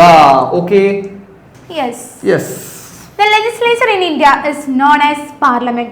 Very important. ഇന്ത്യയിലെ ലെജിസ്ലേച്ചർ അറിയപ്പെടുന്ന പേര് parliament. It consists of the president and two houses, namely Rajya Sabha and Lok Sabha. President ഉണ്ട്, അതുപോലെ തന്നെ ആരുണ്ട്, രാജ്യസഭയുണ്ട്, ലോക്സഭയുണ്ട്. ബൈക്യാമറൽ ലെജിസ്ലേച്ചർ ആണ്. The Rajya Sabha is known as the upper house and the Lok Sabha is known as the lower house. ഇത് connect ചെയ്യാനായിട്ട് Lok Sabha lower ആണ്, രണ്ടും എല്ല് വെച്ച് തുടങ്ങുന്നു. പിന്നെ നമ്മൾ എന്താ പറയുന്നത്, since it has two houses, it is also known as bicameral legislature. ദ്വിമണ്ഡല സഭ എന്ന പേരിലും നിയമനിർമ്മാണ സഭ എന്ന പേരിലും ഇത് അറിയപ്പെടുന്നു. ഞാൻ ഒരു കാര്യം പറയട്ടെ, ഇതിൽ നിന്ന് നമുക്ക് വൺ വേർഡ് ചോദിക്കാനും അതേപോലെ 2 മാർക്കിന്റെ ക്വസ്റ്റൻ ആയിട്ട് ചോദിക്കാനും ചാൻസ് ഉണ്ട്. ഓക്കെ, അപ്പർ ഹൗസ് എന്നറിയപ്പെടുന്ന ടീച്ചറെ രാജ്യസഭ, അത് ലോവർ ഹൗസോ ലോക്സഭ. പിന്നെ അതേപോലെ തന്നെ ഇത് 2 ഹൗസസിനെ കൂടി നമ്മൾ ഒരു പേര് പറയും, എന്താ, ബൈക്യാമറൽ. ബൈ എന്ന് വെച്ചിട്ടുണ്ടെങ്കിൽ രണ്ടാണ് അല്ലേ, ദ്വിമണ്ഡല നിയമ നിർമ്മാണ സഭ എന്ന് പറയും. ഓക്കെ, ഒരു ഇമ്പോർട്ടന്റ് ആയിട്ടുള്ള ഒരു ഭാഗമാണ്. അടുത്ത ടീച്ചർ ക്വസ്റ്റ്യൻ വായിച്ചോളൂ. Functions of parliament. പാർലമെന്റിന്റെ ചുമതലകൾ എന്തെല്ലാം ആണ്? Okay, legislation is the primary function of the parliament. To make a law, approval of both the houses of the parliament is required. The Lok Sabha and Rajya Sabha assemble separately for legislation. നിയമനിർമ്മാണമാണ് എന്താണ് ടീച്ചറെ നമ്മുടെ പാർലമെന്റിനുള്ള ചേട്ടന്റെ പ്രധാനപ്പെട്ട ചുമതല. അതേപോലെ നിയമനിർമ്മാണത്തിന് പാർലമെന്റിന്റെ 2 സഭകളുടെയും എന്താണ് teacher ആവശ്യമുള്ളത്, അംഗീകാരം ആവശ്യമാണ്. പിന്നെ അവസാനം എന്താ, ലോകസഭയും രാജ്യസഭയും വെവ്വേറെ സമ്മേളിച്ചാണ് നിയമനിർമ്മാണത്തിൽ പങ്കെടുക്കുന്നത്. അതായത് രണ്ടുപേരും എന്താ, 2 ഇതായിട്ടാണ് നിയമനിർമ്മാണം ഇല്ല, ആ ഒരു നിയമം നടപ്പിലാക്കാൻ അല്ലെങ്കിൽ നിർമ്മിക്കാനൊക്കെ ആയിട്ട് അവര് പരിപാടികൾ ചെയ്യുന്നത്. ഓക്കെ, ഇനി നമ്മുടെ 4ാമത്തെ ക്വസ്റ്റ്യൻ. നമ്മൾ എന്ത് സ്പീഡിലാണ് പോണല്ലേ, അല്ലെ, പിള്ളേരൊക്കെ ഇത് പഠിച്ച് സെറ്റ് ആയിട്ടിരിക്കണം. പിന്നെ ഒരു കാര്യം പറയാൻ വിട്ടു ടീച്ചറെ, കഴിഞ്ഞ ഓണം എക്സാമിനൊക്കെ ഈ 8ാം ക്ലാസ്സിലെ കുട്ടികൾക്ക് ഈ ചാപ്റ്ററിന്റെ പകുതി ഭാഗമൊക്കെ ഉണ്ടായിരുന്നുള്ളൂ. പക്ഷെ ഈ ഓണം എക്സാം അതായത് സെപ്റ്റംബറിലാണ് സാധാരണ ഓഗസ്റ്റിലെ വരാറുള്ളത്. അപ്പൊ എന്താ, ഈ ചാപ്റ്റർ ഫുള്ളും പഠിക്കാനുണ്ട്. അപ്പൊ ഇതിൽ നിന്ന് കുറച്ച് കൂടുതൽ ചോദ്യങ്ങൾ നമുക്ക് പ്രതീക്ഷിച്ചൂടെ? യെസ്. അപ്പോ നമ്മൾ 4ാമത്തെ question, what are the other functions of the parliament. പാർലമെന്റിന്റെ മറ്റ് ചുമതലകൾ എന്തെല്ലാം? നമ്മൾ ഫങ്ഷൻസ് പറഞ്ഞു, അതർ ഫങ്ഷൻസ് എന്ന് പറഞ്ഞു. അതർ ഫങ്ഷൻസ് ആണ്, ഫങ്ഷൻസ് അല്ല, അതർ ഫങ്ഷൻസ് അല്ലെങ്കിൽ മറ്റ് ചുമതലകൾ എന്ന് ചോദിക്കും. Very very important. ഇത് നമ്മുടെ ടെക്സ്റ്റ് ബുക്കിൽ നല്ല ഫ്ലോ ചാർട്ടിൽ കിഡിലനായിട്ട് 3 ഇതിൽ കൊടുത്തിട്ടുണ്ട്. 3 സെപ്പറേഷൻസ് ഒക്കെ ഇട്ട് കൊടുത്തിട്ടുണ്ട്. ടീച്ചറെ ഒന്ന് പെട്ടെന്ന് പറഞ്ഞ് വായിച്ചോളൂ. ഫസ്റ്റ് നമ്മൾ പറയുന്നത് എന്താണ്, കൺട്രോൾ ഓവർ എക്സിക്യൂട്ടീവ് അല്ലെങ്കിൽ എക്സിക്യൂട്ടീവിന് മേലുള്ള കൺട്രോൾ ഉണ്ട്, ആസ്കിംഗ് ക്വസ്റ്റ്യൻസ് ഉണ്ട്, അതുപോലെ തന്നെ എന്താണ്, deliberating various bills and resolutions. And third one എന്ന് പറയുന്നത് എന്താണ്, passing or rejecting the non confidence motion. And രണ്ടാമത്തെ ഫംഗ്ഷൻ എന്ന് പറയുന്നത് ഇലക്ട്രൽ ഫംഗ്ഷൻ ആണ്, തെരഞ്ഞെടുപ്പ് സംബന്ധമായിട്ടുള്ള ഫംഗ്ഷൻ ഉണ്ട്. Participating in the election process of ആരുടെയൊക്കെയാണ്, president and vice president. And the last one is constitutional അമെൻമെന്റ് അല്ലെങ്കിൽ ഭരണഘടനാ ഭേദഗതി ഉണ്ട്. എന്തെല്ലാമാണ് അതിനകത്ത് പറയുന്നത്, ടൈംലി അമെൻമെന്റ് ഓഫ് ദി കോൺസ്റ്റിറ്റ്യൂഷണൽ പ്രൊവിഷൻസ്. അതായത് എന്തെങ്കിലും തരത്തിൽ നമുക്ക് എന്തെങ്കിലും നിയമത്തിൽ ഭേദഗതികൾ വർഷങ്ങൾക്ക് മുൻപ് ഉണ്ടായിരുന്ന ഭരണഘടനയാണ്. ഇന്ത്യയിൽ സ്വാതന്ത്ര്യം കിട്ടിയതിനു ശേഷം എന്താ ഉണ്ടായ നിയമങ്ങളല്ല, കുറെ മാറ്റങ്ങൾ വന്നിട്ടുണ്ട്. അപ്പൊ അങ്ങനെ മാറ്റങ്ങൾ ഇത് മക്കളൊന്ന് വായിച്ചു നോക്കിയാൽ മതി, സിമ്പിൾ ആയിട്ടുള്ള കാര്യങ്ങളാണ്. ഓക്കെ, ഇനി 6ാമത്തെ ചോദ്യത്തിലേക്ക് പോവാം. What are the functions of prime minister. ഇന്ത്യയിലെ പ്രധാനമന്ത്രിയുടെ ചുമതലകൾ എന്തെല്ലാം? ഞാനൊരു സ്റ്റാർ ഇട്ടിട്ട് BBIMP ഇടാനായിട്ട് നോക്കാം നമ്മുടെ മറ്റേ സാധനം. യെസ്, വേറൊന്നുമല്ല മക്കളെ, ഇത് വെരി വെരി ഇമ്പോർട്ടന്റ് ആൻഡ് ചിലപ്പോ നാളത്തെ എക്സാമിന് ഈ ക്വസ്റ്റ്യൻസ് കാണുമ്പോൾ ഞങ്ങളുടെ മുഖം ചിലപ്പോൾ നിങ്ങൾ ഓർക്കും, അല്ലെ, ഓർക്കണം. കാരണം എന്താ, വരാൻ സാധ്യതയുള്ള ചോദിച്ചുകൊണ്ടിരിക്കുന്ന ഒരു ക്വസ്റ്റ്യൻ ആണ്. മുഖങ്ങളാണ് ഓർക്കണം. ഓ ടീച്ചർമാർ ടീച്ചർ സാർ ഇത് പറഞ്ഞല്ലോ, അതായത് എന്താ, സിമ്പിൾ ആയിട്ടുള്ള ആൻസർ, സിമ്പിൾ ആയിട്ടുള്ള പോയിന്റ്സ് എന്തൊക്കെയാണ്? Act as the leader of the Lok Sabha. ലോകസഭയുടെ നേതാവായിട്ട് ആരാണ് പ്രവർത്തിക്കുന്നത്? നമ്മുടെ പ്രൈം മിനിസ്റ്റർ ആണ് പ്രവർത്തിക്കുന്നത്. പ്രധാനമന്ത്രി. ഇപ്പോഴത്തെ പ്രധാനമന്ത്രി ആരാ ടീച്ചറെ? ഇപ്പോഴത്തെ പ്രൈം മിനിസ്റ്റർ ആരാണ്? നരേന്ദ്ര മോദി. Yes, എല്ലാവരും yes. ഒരേ സ്വരത്തിൽ പറയും. നരേന്ദ്രമോദി. കമന്റും ചെയ്തോളൂ. ഓക്കെ. അതുപോലെ presides over the meetings of the cabinet. Cabinet മീറ്റിംഗുകളിൽ അധ്യക്ഷം വഹിക്കുന്നത് ആരാണ്? നമ്മുടെ പ്രൈം മിനിസ്റ്റർ, പ്രധാനമന്ത്രിയാണ്. Coordinates the functions of the council of ministers. അതായത് മന്ത്രിസഭയുടെ പ്രവർത്തനം എന്താ? ഒന്നിച്ച് കോർഡിനേറ്റ് ഏകോപിപ്പിക്കുന്നതും ആര് തന്നെയാണ്? അതേപോലെ informs the president of the decisions taken by the cabinet. അതായത് ക്യാബിനറ്റിലുള്ള, അതായത് മന്ത്രിസഭാ തീരുമാനങ്ങൾ ആരെ അറിയിക്കണം? പ്രസിഡന്റിനെ കൂടി അറിയിക്കണ്ടേ? കാരണം എന്താ, അദ്ദേഹത്തോടെ അറിയിച്ചിട്ട കാര്യങ്ങൾ മുമ്പോട്ട് കൊണ്ടുപോകാൻ പറ്റുള്ളൂ. ഇത്രയും സിമ്പിൾ ആയിട്ടുള്ള 4 പോയിന്റ്സ് ആണ് എന്താ നമുക്ക് പഠിക്കാനുള്ളത്. ഓക്കെ, 3 മാർക്കിന് ചിലപ്പോൾ ഏതെങ്കിലും 3 എണ്ണം എന്താ എഴുതാനായിട്ട് ചോദിക്കും. അപ്പൊ മക്കൾ ഇത് സെറ്റ് ആയിട്ട് പഠിച്ചു വെച്ചിരിക്കുക. വേറെ ബുദ്ധിമുട്ടൊന്നുമില്ല, സിമ്പിൾ ആണ്. ഇനി ഫീച്ചേഴ്സ് ഓഫ് ലോകസഭ. ലോകസഭയുടെ ഏതെങ്കിലും 3 സവിശേഷതകൾ എഴുതുക. ഇതും വെരി വെരി ഇമ്പോർട്ടന്റ് ആണ്. നല്ല ഫ്ലോ ചാർട്ടിൽ പടത്തിൽ കൊടുത്തിട്ടുണ്ട്. ഓക്കെ ടീച്ചർ, അത് വായിച്ചോളൂ. ഓക്കെ. 543 ഡയറക്ട്ലി ഇലക്ടഡ് മെമ്പേഴ്സ്, ജനങ്ങൾ നേരിട്ട് തെരഞ്ഞെടുക്കുന്ന 543 അംഗങ്ങളുണ്ടെന്ന് പറയാം. 2 നോമിനേറ്റഡ് മെമ്പേഴ്സ്, നാമനിർദ്ദേശം ചെയ്യപ്പെട്ട 2 അംഗങ്ങളുണ്ട്. Known as the house of representatives, പ്രതിനിധ്യ സഭ എന്നറിയപ്പെടുന്നു. Elected for a time of 5 years, 5 വർഷമാണ് കാലാവധി. Presided over by the speaker അധ്യക്ഷം വഹിക്കുന്നു. ഇത് വളരെ ഇമ്പോർട്ടന്റ് ആയിട്ടുള്ള ഒരു പോയിന്റ് ആണ്. ഇത് നമുക്ക് BVIMP എന്ന് കാരണം കഴിഞ്ഞ ഓണം എക്സാമിന് 3 മാർക്കിന് ചോദിച്ചിട്ടുള്ള ഒരു ചോദ്യമാണ്. ഇപ്രാവശ്യം നമുക്ക് ഉണ്ടാവുമെന്ന് പ്രതീക്ഷിക്കാം. ചിലപ്പോൾ 4 മാർക്കിനായിരിക്കും, അല്ലെങ്കിൽ 5 മാർക്കിനായിരിക്കും. എന്തായാലും പഠിച്ച് വെക്കാം. ഓക്കെ, ഇമ്പോർട്ടന്റ് ആണ്. ഇനി അടുത്തത് ഓക്കെ, ലോക്സഭ നമ്മളെന്താ ലോവർ ഹൗസിനെ പറ്റി എന്താ ചർച്ച ചെയ്തത്. ഇനി അപ്പർ ഹൗസിനെ പറ്റി എന്തായാലും പറയാണ്ട് പോകാൻ പറ്റുമോ? ഇല്ല. What are the features of Rajya Sabha? രാജ്യസഭയുടെ സവിശേഷതകൾ ഏതെല്ലാം? വെരി വെരി അടുത്ത VVIMP സ്റ്റാർ. ഇത് മൊത്തം സ്റ്റാർ ഇട്ട് കളിക്കാനാണ് നമുക്ക് എന്താ നേരുള്ളൂ. ഓക്കെ ടീച്ചറെ, കോഡ് റാണി പറയൂ. 238 ഇലക്ടഡ് മെമ്പേഴ്സ്, തെരഞ്ഞെടുക്കപ്പെട്ട 238 അംഗങ്ങളുണ്ട്. 12 നോമിനേറ്റഡ് മെമ്പേഴ്സ്, നാമനിർദ്ദേശം ചെയ്യപ്പെട്ട 12 അംഗങ്ങളുണ്ട്. Known as council of state, സംസ്ഥാനങ്ങളുടെ കൗൺസിൽ എന്ന് അറിയപ്പെടുന്നു. പെർമനന്റ് ഹൗസ്, സ്ഥിരം സഭ എന്നറിയപ്പെടുന്നു. And vice president presides over the sessions, അല്ലെങ്കിൽ ഉപരാഷ്ട്രപതി അധ്യക്ഷം വഹിക്കുന്നു. മറ്റവിടെ സ്പീക്കർ ആയിരുന്നു, ഇവിടെ ആരാ? ഉപരാഷ്ട്രപതി അല്ലെങ്കിൽ വൈസ് പ്രസിഡന്റ് ആണ്. ഇത് സ്ഥിരം സഭയാണ് കേട്ടോ. ഓക്കെ, മറ്റേത് 5 years വേണ്ടിയുള്ളതാണ്. ആൻഡ് ഇവിടെയാണെങ്കിൽ 12 മെമ്പേഴ്സിനെയാണ് നോമിനേറ്റ് ചെയ്യുന്നത്. അവിടെയാണെങ്കിൽ 2 മെമ്പേഴ്സിനെയാണ്. ഇലക്ടഡ് മെമ്പേഴ്സ് എത്രയാണെന്നും കൂടി കറക്റ്റ് ആയിട്ട് ഇത് കമ്പാരിസൺ വെച്ച് പഠിച്ചു കഴിഞ്ഞാൽ സെറ്റ് ആയിട്ട് നിങ്ങൾക്ക് കിട്ടും, ഓർമ്മയിൽ നിൽക്കും. ഓക്കെ, എല്ലാവരും വായിച്ചു നോക്കുക. അതേപോലെ what are the various stages of passing a bill? Bill നിയമമാകുന്നതിന്റെ വിവിധ ഘട്ടങ്ങൾ ഏതെല്ലാം? ടീച്ചർ വായിച്ചോളൂ. Okay, set. ബില്ല് നിയമമാകുന്നതിന്റെ വിവിധ ഘട്ടങ്ങൾ ഏതൊക്കെയാണ്? First reading, second reading, third reading. First reading എന്ന് പറയുന്നത് എന്താണ്? ഇൻട്രൊഡക്ഷൻ ആണ്. ബില്ല് ഇൻട്രൊഡ്യൂസ് ചെയ്യുന്ന ടൈമാണ്. സെക്കൻഡ് റീഡിംഗ് എന്ന് പറയുന്നത് എന്താണ്? Each and every articles included in the bill is either passed or changed or rejected after discussion. ചർച്ച ചെയ്യുന്നു. ഈ ബില്ലിലെ ഓരോ സെക്ഷൻസ് എടുത്ത് നോക്കുന്നു. ഇത് ചേഞ്ച് ചെയ്യണോ അല്ലെങ്കിൽ റിജക്ട് ചെയ്യണോ എന്നുള്ള കാര്യങ്ങൾ അവർ ഡിസ്കസ് ചെയ്തിട്ട് അത് തീരുമാനിച്ച് ചെയ്യുന്നു. ആൻഡ് ദ ലാസ്റ്റ് സ്റ്റേജ് എന്ന് പറയുന്നത് തേർഡ് റീഡിംഗ് അല്ലെങ്കിൽ 3ാം വായനയാണ്. The bill as A all is passed or rejected. ആ ബില്ല് പൂർണ്ണമായിട്ടും മൊത്തത്തിൽ എന്ത് ചെയ്യുന്നു? ഒന്നിലേ പാസ് ചെയ്യും അല്ലെങ്കിൽ റിജക്ട് ചെയ്യും. അതെ, ഇതിപ്പോ എന്താ ആദ്യം ഒന്ന് ഇൻട്രൊഡ്യൂസ് ചെയ്തെങ്കിൽ പിന്നെ എന്താ ചർച്ച അല്ലെ? ചർച്ച ചെയ്യുന്നു. ഓരോ സെക്ഷൻസ് ആയിട്ട് ഇത് വേണോ വേണ്ടോ എന്ന് പറഞ്ഞാൽ അവിടെ തന്നെ സെക്കൻഡ് റീഡിംഗിൽ തീരുമാനം. അതിനുശേഷമാണ് ഇത് പാസ്സാക്കും, ഒന്നല്ലെങ്കിൽ അത് റിജക്ട് ചെയ്ത് കളയും. ഓക്കെ, ഏത് ഏറ്റവും ഒരു കാര്യം കൂടി ഞാൻ പറയാൻ, അതായത് ഒരു കാര്യം കൂടി പറയാം അല്ല ടീച്ചറെ. അതായത് പ്രസിഡന്റിന്റെ അപ്രൂവലിന് ശേഷമാണ് എന്താ ഒരു ബില്ല്, ഈ പാസ്സാക്കിയ ബില്ല് നിയമമായിട്ട് മാറുകയുള്ളൂ. അത് ഓർത്ത് വെച്ചിരിക്കുക. ഓക്കെ, ഇനി ഇതൊന്ന് മലയാളം ജസ്റ്റ് ഒന്ന് വായിക്കാം. 1ാം വായന ബില്ല് അവതരിപ്പിക്കുന്നു. 2ാം വായന ബില്ലിൽ ഉൾക്കൊള്ളിച്ചിട്ടുള്ള ഓരോ വകുപ്പും പ്രത്യേകം ചർച്ച ചെയ്ത് പാസ്സാക്കുകയോ മാറ്റം വരുത്തുകയോ നിരാകരിക്കുകയോ ചെയ്യുന്നു. 3ാം വായന ബിൽ മൊത്തമായി പാസ്സാക്കുകയോ നിരാകരിക്കുകയോ ചെയ്യുന്നു. ഓക്കെ, ഇത് നമ്മൾ പറഞ്ഞ കാര്യമാണ്. ടീച്ചർ സെറ്റ് ആയിട്ട് അത് പറഞ്ഞിട്ടുണ്ട്. ഓക്കെ, ഇപ്പൊ എല്ലാവരും ഒന്ന് വായിച്ചു നോക്കുക. ഇനി 11ാമത്തെ ക്വസ്റ്റ്യൻ ടീച്ചർ വായിച്ചോളൂ. What is money bill? എന്താണ് ധനബില്ല്? മണി അല്ലേ? Money bill. നമ്മള് ബില്ലിനെ പറ്റി ഇപ്പൊ പറഞ്ഞല്ലേ, ഇനി മണി ബില്ലിനെ പറ്റി നമ്മൾ പഠിക്കാൻ പോവാണ്. ഓക്കെ ടീച്ചറെ പറഞ്ഞോളൂ. Any bill relating to the collection of revenue or expenditure from the consolidated fund can be termed as money bill. The Constitution states that a money bill can be introduced only in the Lok Sabha. പൊതുഖജനാവിലേക്കുള്ള ധനസമാഹരണം പണത്തിന്റെ വിനിയോഗം എന്നിവയുമായിട്ട് ബന്ധപ്പെട്ടിട്ടുള്ള ബില്ലാണ് എന്ത്? ധനബില്ല്. ഒരു ധനബില്ല് ലോക്സഭയിൽ മാത്രമേ ആദ്യം അവതരിപ്പിക്കുവാൻ പാടുള്ളൂ എന്ന് ഭരണഘടന അനുശാസിക്കുന്നു. മണിയായിട്ട് റിലേറ്റ് ചെയ്തിട്ടുള്ള ബില്ലാണ് ഇത് മണി ബില്ല്. ഗവൺമെന്റിന്റെ എക്സ്പെൻഡിച്ചർ അതുപോലെ തന്നെ കൺസോളിഡേറ്റഡ് ഫണ്ടും. പിന്നീട് നമ്മൾ പറഞ്ഞു വെരി ഇമ്പോർട്ടന്റ് പോയിന്റ് ആണ്, ലോക്സഭയിലായിരിക്കണം ഇത് നിർബന്ധമായിട്ടും ആദ്യം അവതരിപ്പിക്കേണ്ടത്. ഓക്കെ, 2 പോയിന്റ് ഉള്ളൂ. മണി എന്ന് കേൾക്കുമ്പോൾ എന്താ നമുക്ക് അറിയാൻ പറ്റും അല്ലെ, കാശായിട്ട് ധനപരമായിട്ട് ബന്ധപ്പെട്ട കാര്യമാണ്. ഇത് മക്കൾ പഠിച്ചു വെച്ചിരിക്കുക. ചിലപ്പോൾ 2 മാർക്കിനൊക്കെ വന്നു കഴിഞ്ഞാൽ ലോട്ടറിയാണ് അല്ലെ. ഇനി അടുത്തത്, who is president? Who elects the president of India? ആരാണ് രാഷ്ട്രപതി? ഇന്ത്യയിലെ രാഷ്ട്രപതിയെ തിരഞ്ഞെടുക്കുന്നത് ആര്? ടീച്ചർ, ഞാൻ ഒരു കാര്യം ചോദിച്ചോട്ടെ, നമ്മുടെ ഇപ്പോഴത്തെ രാഷ്ട്രപതി ആരാണ്? ഇത് കാണുമ്പോൾ പിള്ളേര് പടപടാന്ന് പറഞ്ഞ് ഒന്ന് കമന്റ് ചെയ്തേക്കുക. കാരണം സിമ്പിൾ ചോദ്യമാണ്. കമന്റ് ചെയ്ത് കമന്റ് സെക്ഷൻ അങ്ങോട്ട് സെറ്റ് ആക്കുക. ഓക്കെ, അപ്പൊ ടീച്ചറെ നമുക്ക് ആൻസറിലേക്ക് പോകാൻ ഒട്ടും വൈകിക്കണ്ട. The president is the head of the Indian republic. He is elected by an electoral college for a terms of 5 years. അതായത് എന്താ, നമ്മുടെ ഇന്ത്യൻ റിപ്പബ്ലിക്കിന്റെ തലവൻ അല്ലെ, ഹെഡ് ആരാണ്? നമ്മുടെ പ്രസിഡന്റ് ആണ്. അതേപോലെ ഒരു ഇലക്ടോറൽ കോളേജ് ഉണ്ട്. ഇലക്ടറൽ കോളേജ് എന്ത് ചെയ്യുന്നുണ്ട്? പ്രസിഡന്റിനെ ഇലക്ട് ചെയ്യുന്നു, തെരഞ്ഞെടുക്കുന്നു. ആരൊക്കെയാണ് സാർ ഇലക്ടറൽ കോളേജിലെ മെമ്പേഴ്സ്?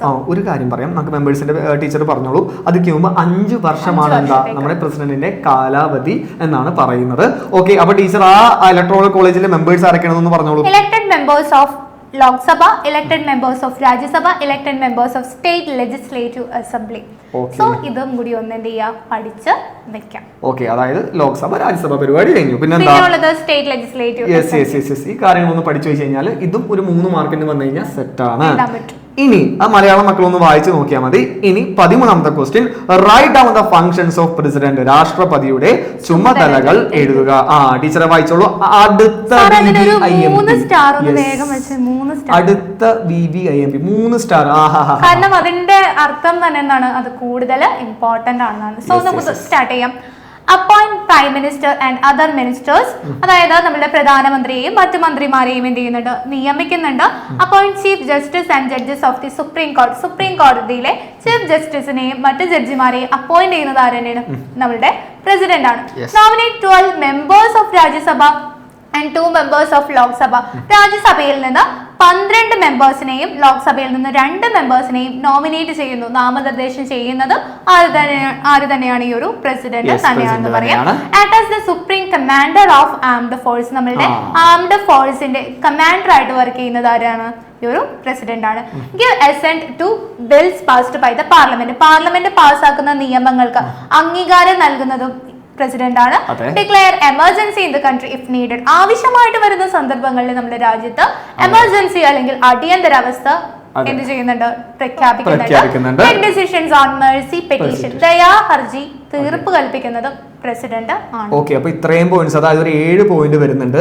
ഇതിൽ മക്കള് ചുരുങ്ങിയത് ഒരു 4 5 അല്ലേ എണ്ണം പഠിച്ചു വെച്ചിരിക്കും. 7 പോയിന്റ്സ് എങ്കിലും പഠിച്ച് 7 എണ്ണം പഠിക്കാൻ പറഞ്ഞ ടീംസ് അതിനകത്ത് ഉണ്ടാവില്ല, എല്ലാവർക്കും പഠിക്കാൻ പറ്റും. അപ്പൊ ഇത് മാക്സിമം പഠിച്ചു വെച്ച് എഴുതി കഴിഞ്ഞാൽ അത്രയും എന്താ ഒരു ഇംപ്രഷൻ ആയിരിക്കും അല്ലെ. പേപ്പർ നോക്കുമ്പോൾ എല്ലാം ഇവർക്ക് അറിയാമെന്ന് പറഞ്ഞൊരു ഇതായിരിക്കുള്ളൂ. അപ്പൊ മക്കൾ ഇത് സിമ്പിൾ ആയിട്ടുള്ള കാര്യമാണ്, ഇത് ഒട്ടും വിട്ട് കളയരുത്. ഇത് എന്തൊക്കെ വന്നാലും നാളത്തെ പരീക്ഷയ്ക്ക് ചോദിക്കാൻ സാധ്യതയുള്ള ചോദിക്കുമ്പോൾ അല്ലേ, ഞാൻ പറയുന്ന നാളത്തെ പരീക്ഷയ്ക്ക് ഇത് ചോദിക്കും അല്ലേ ടീച്ചറെ?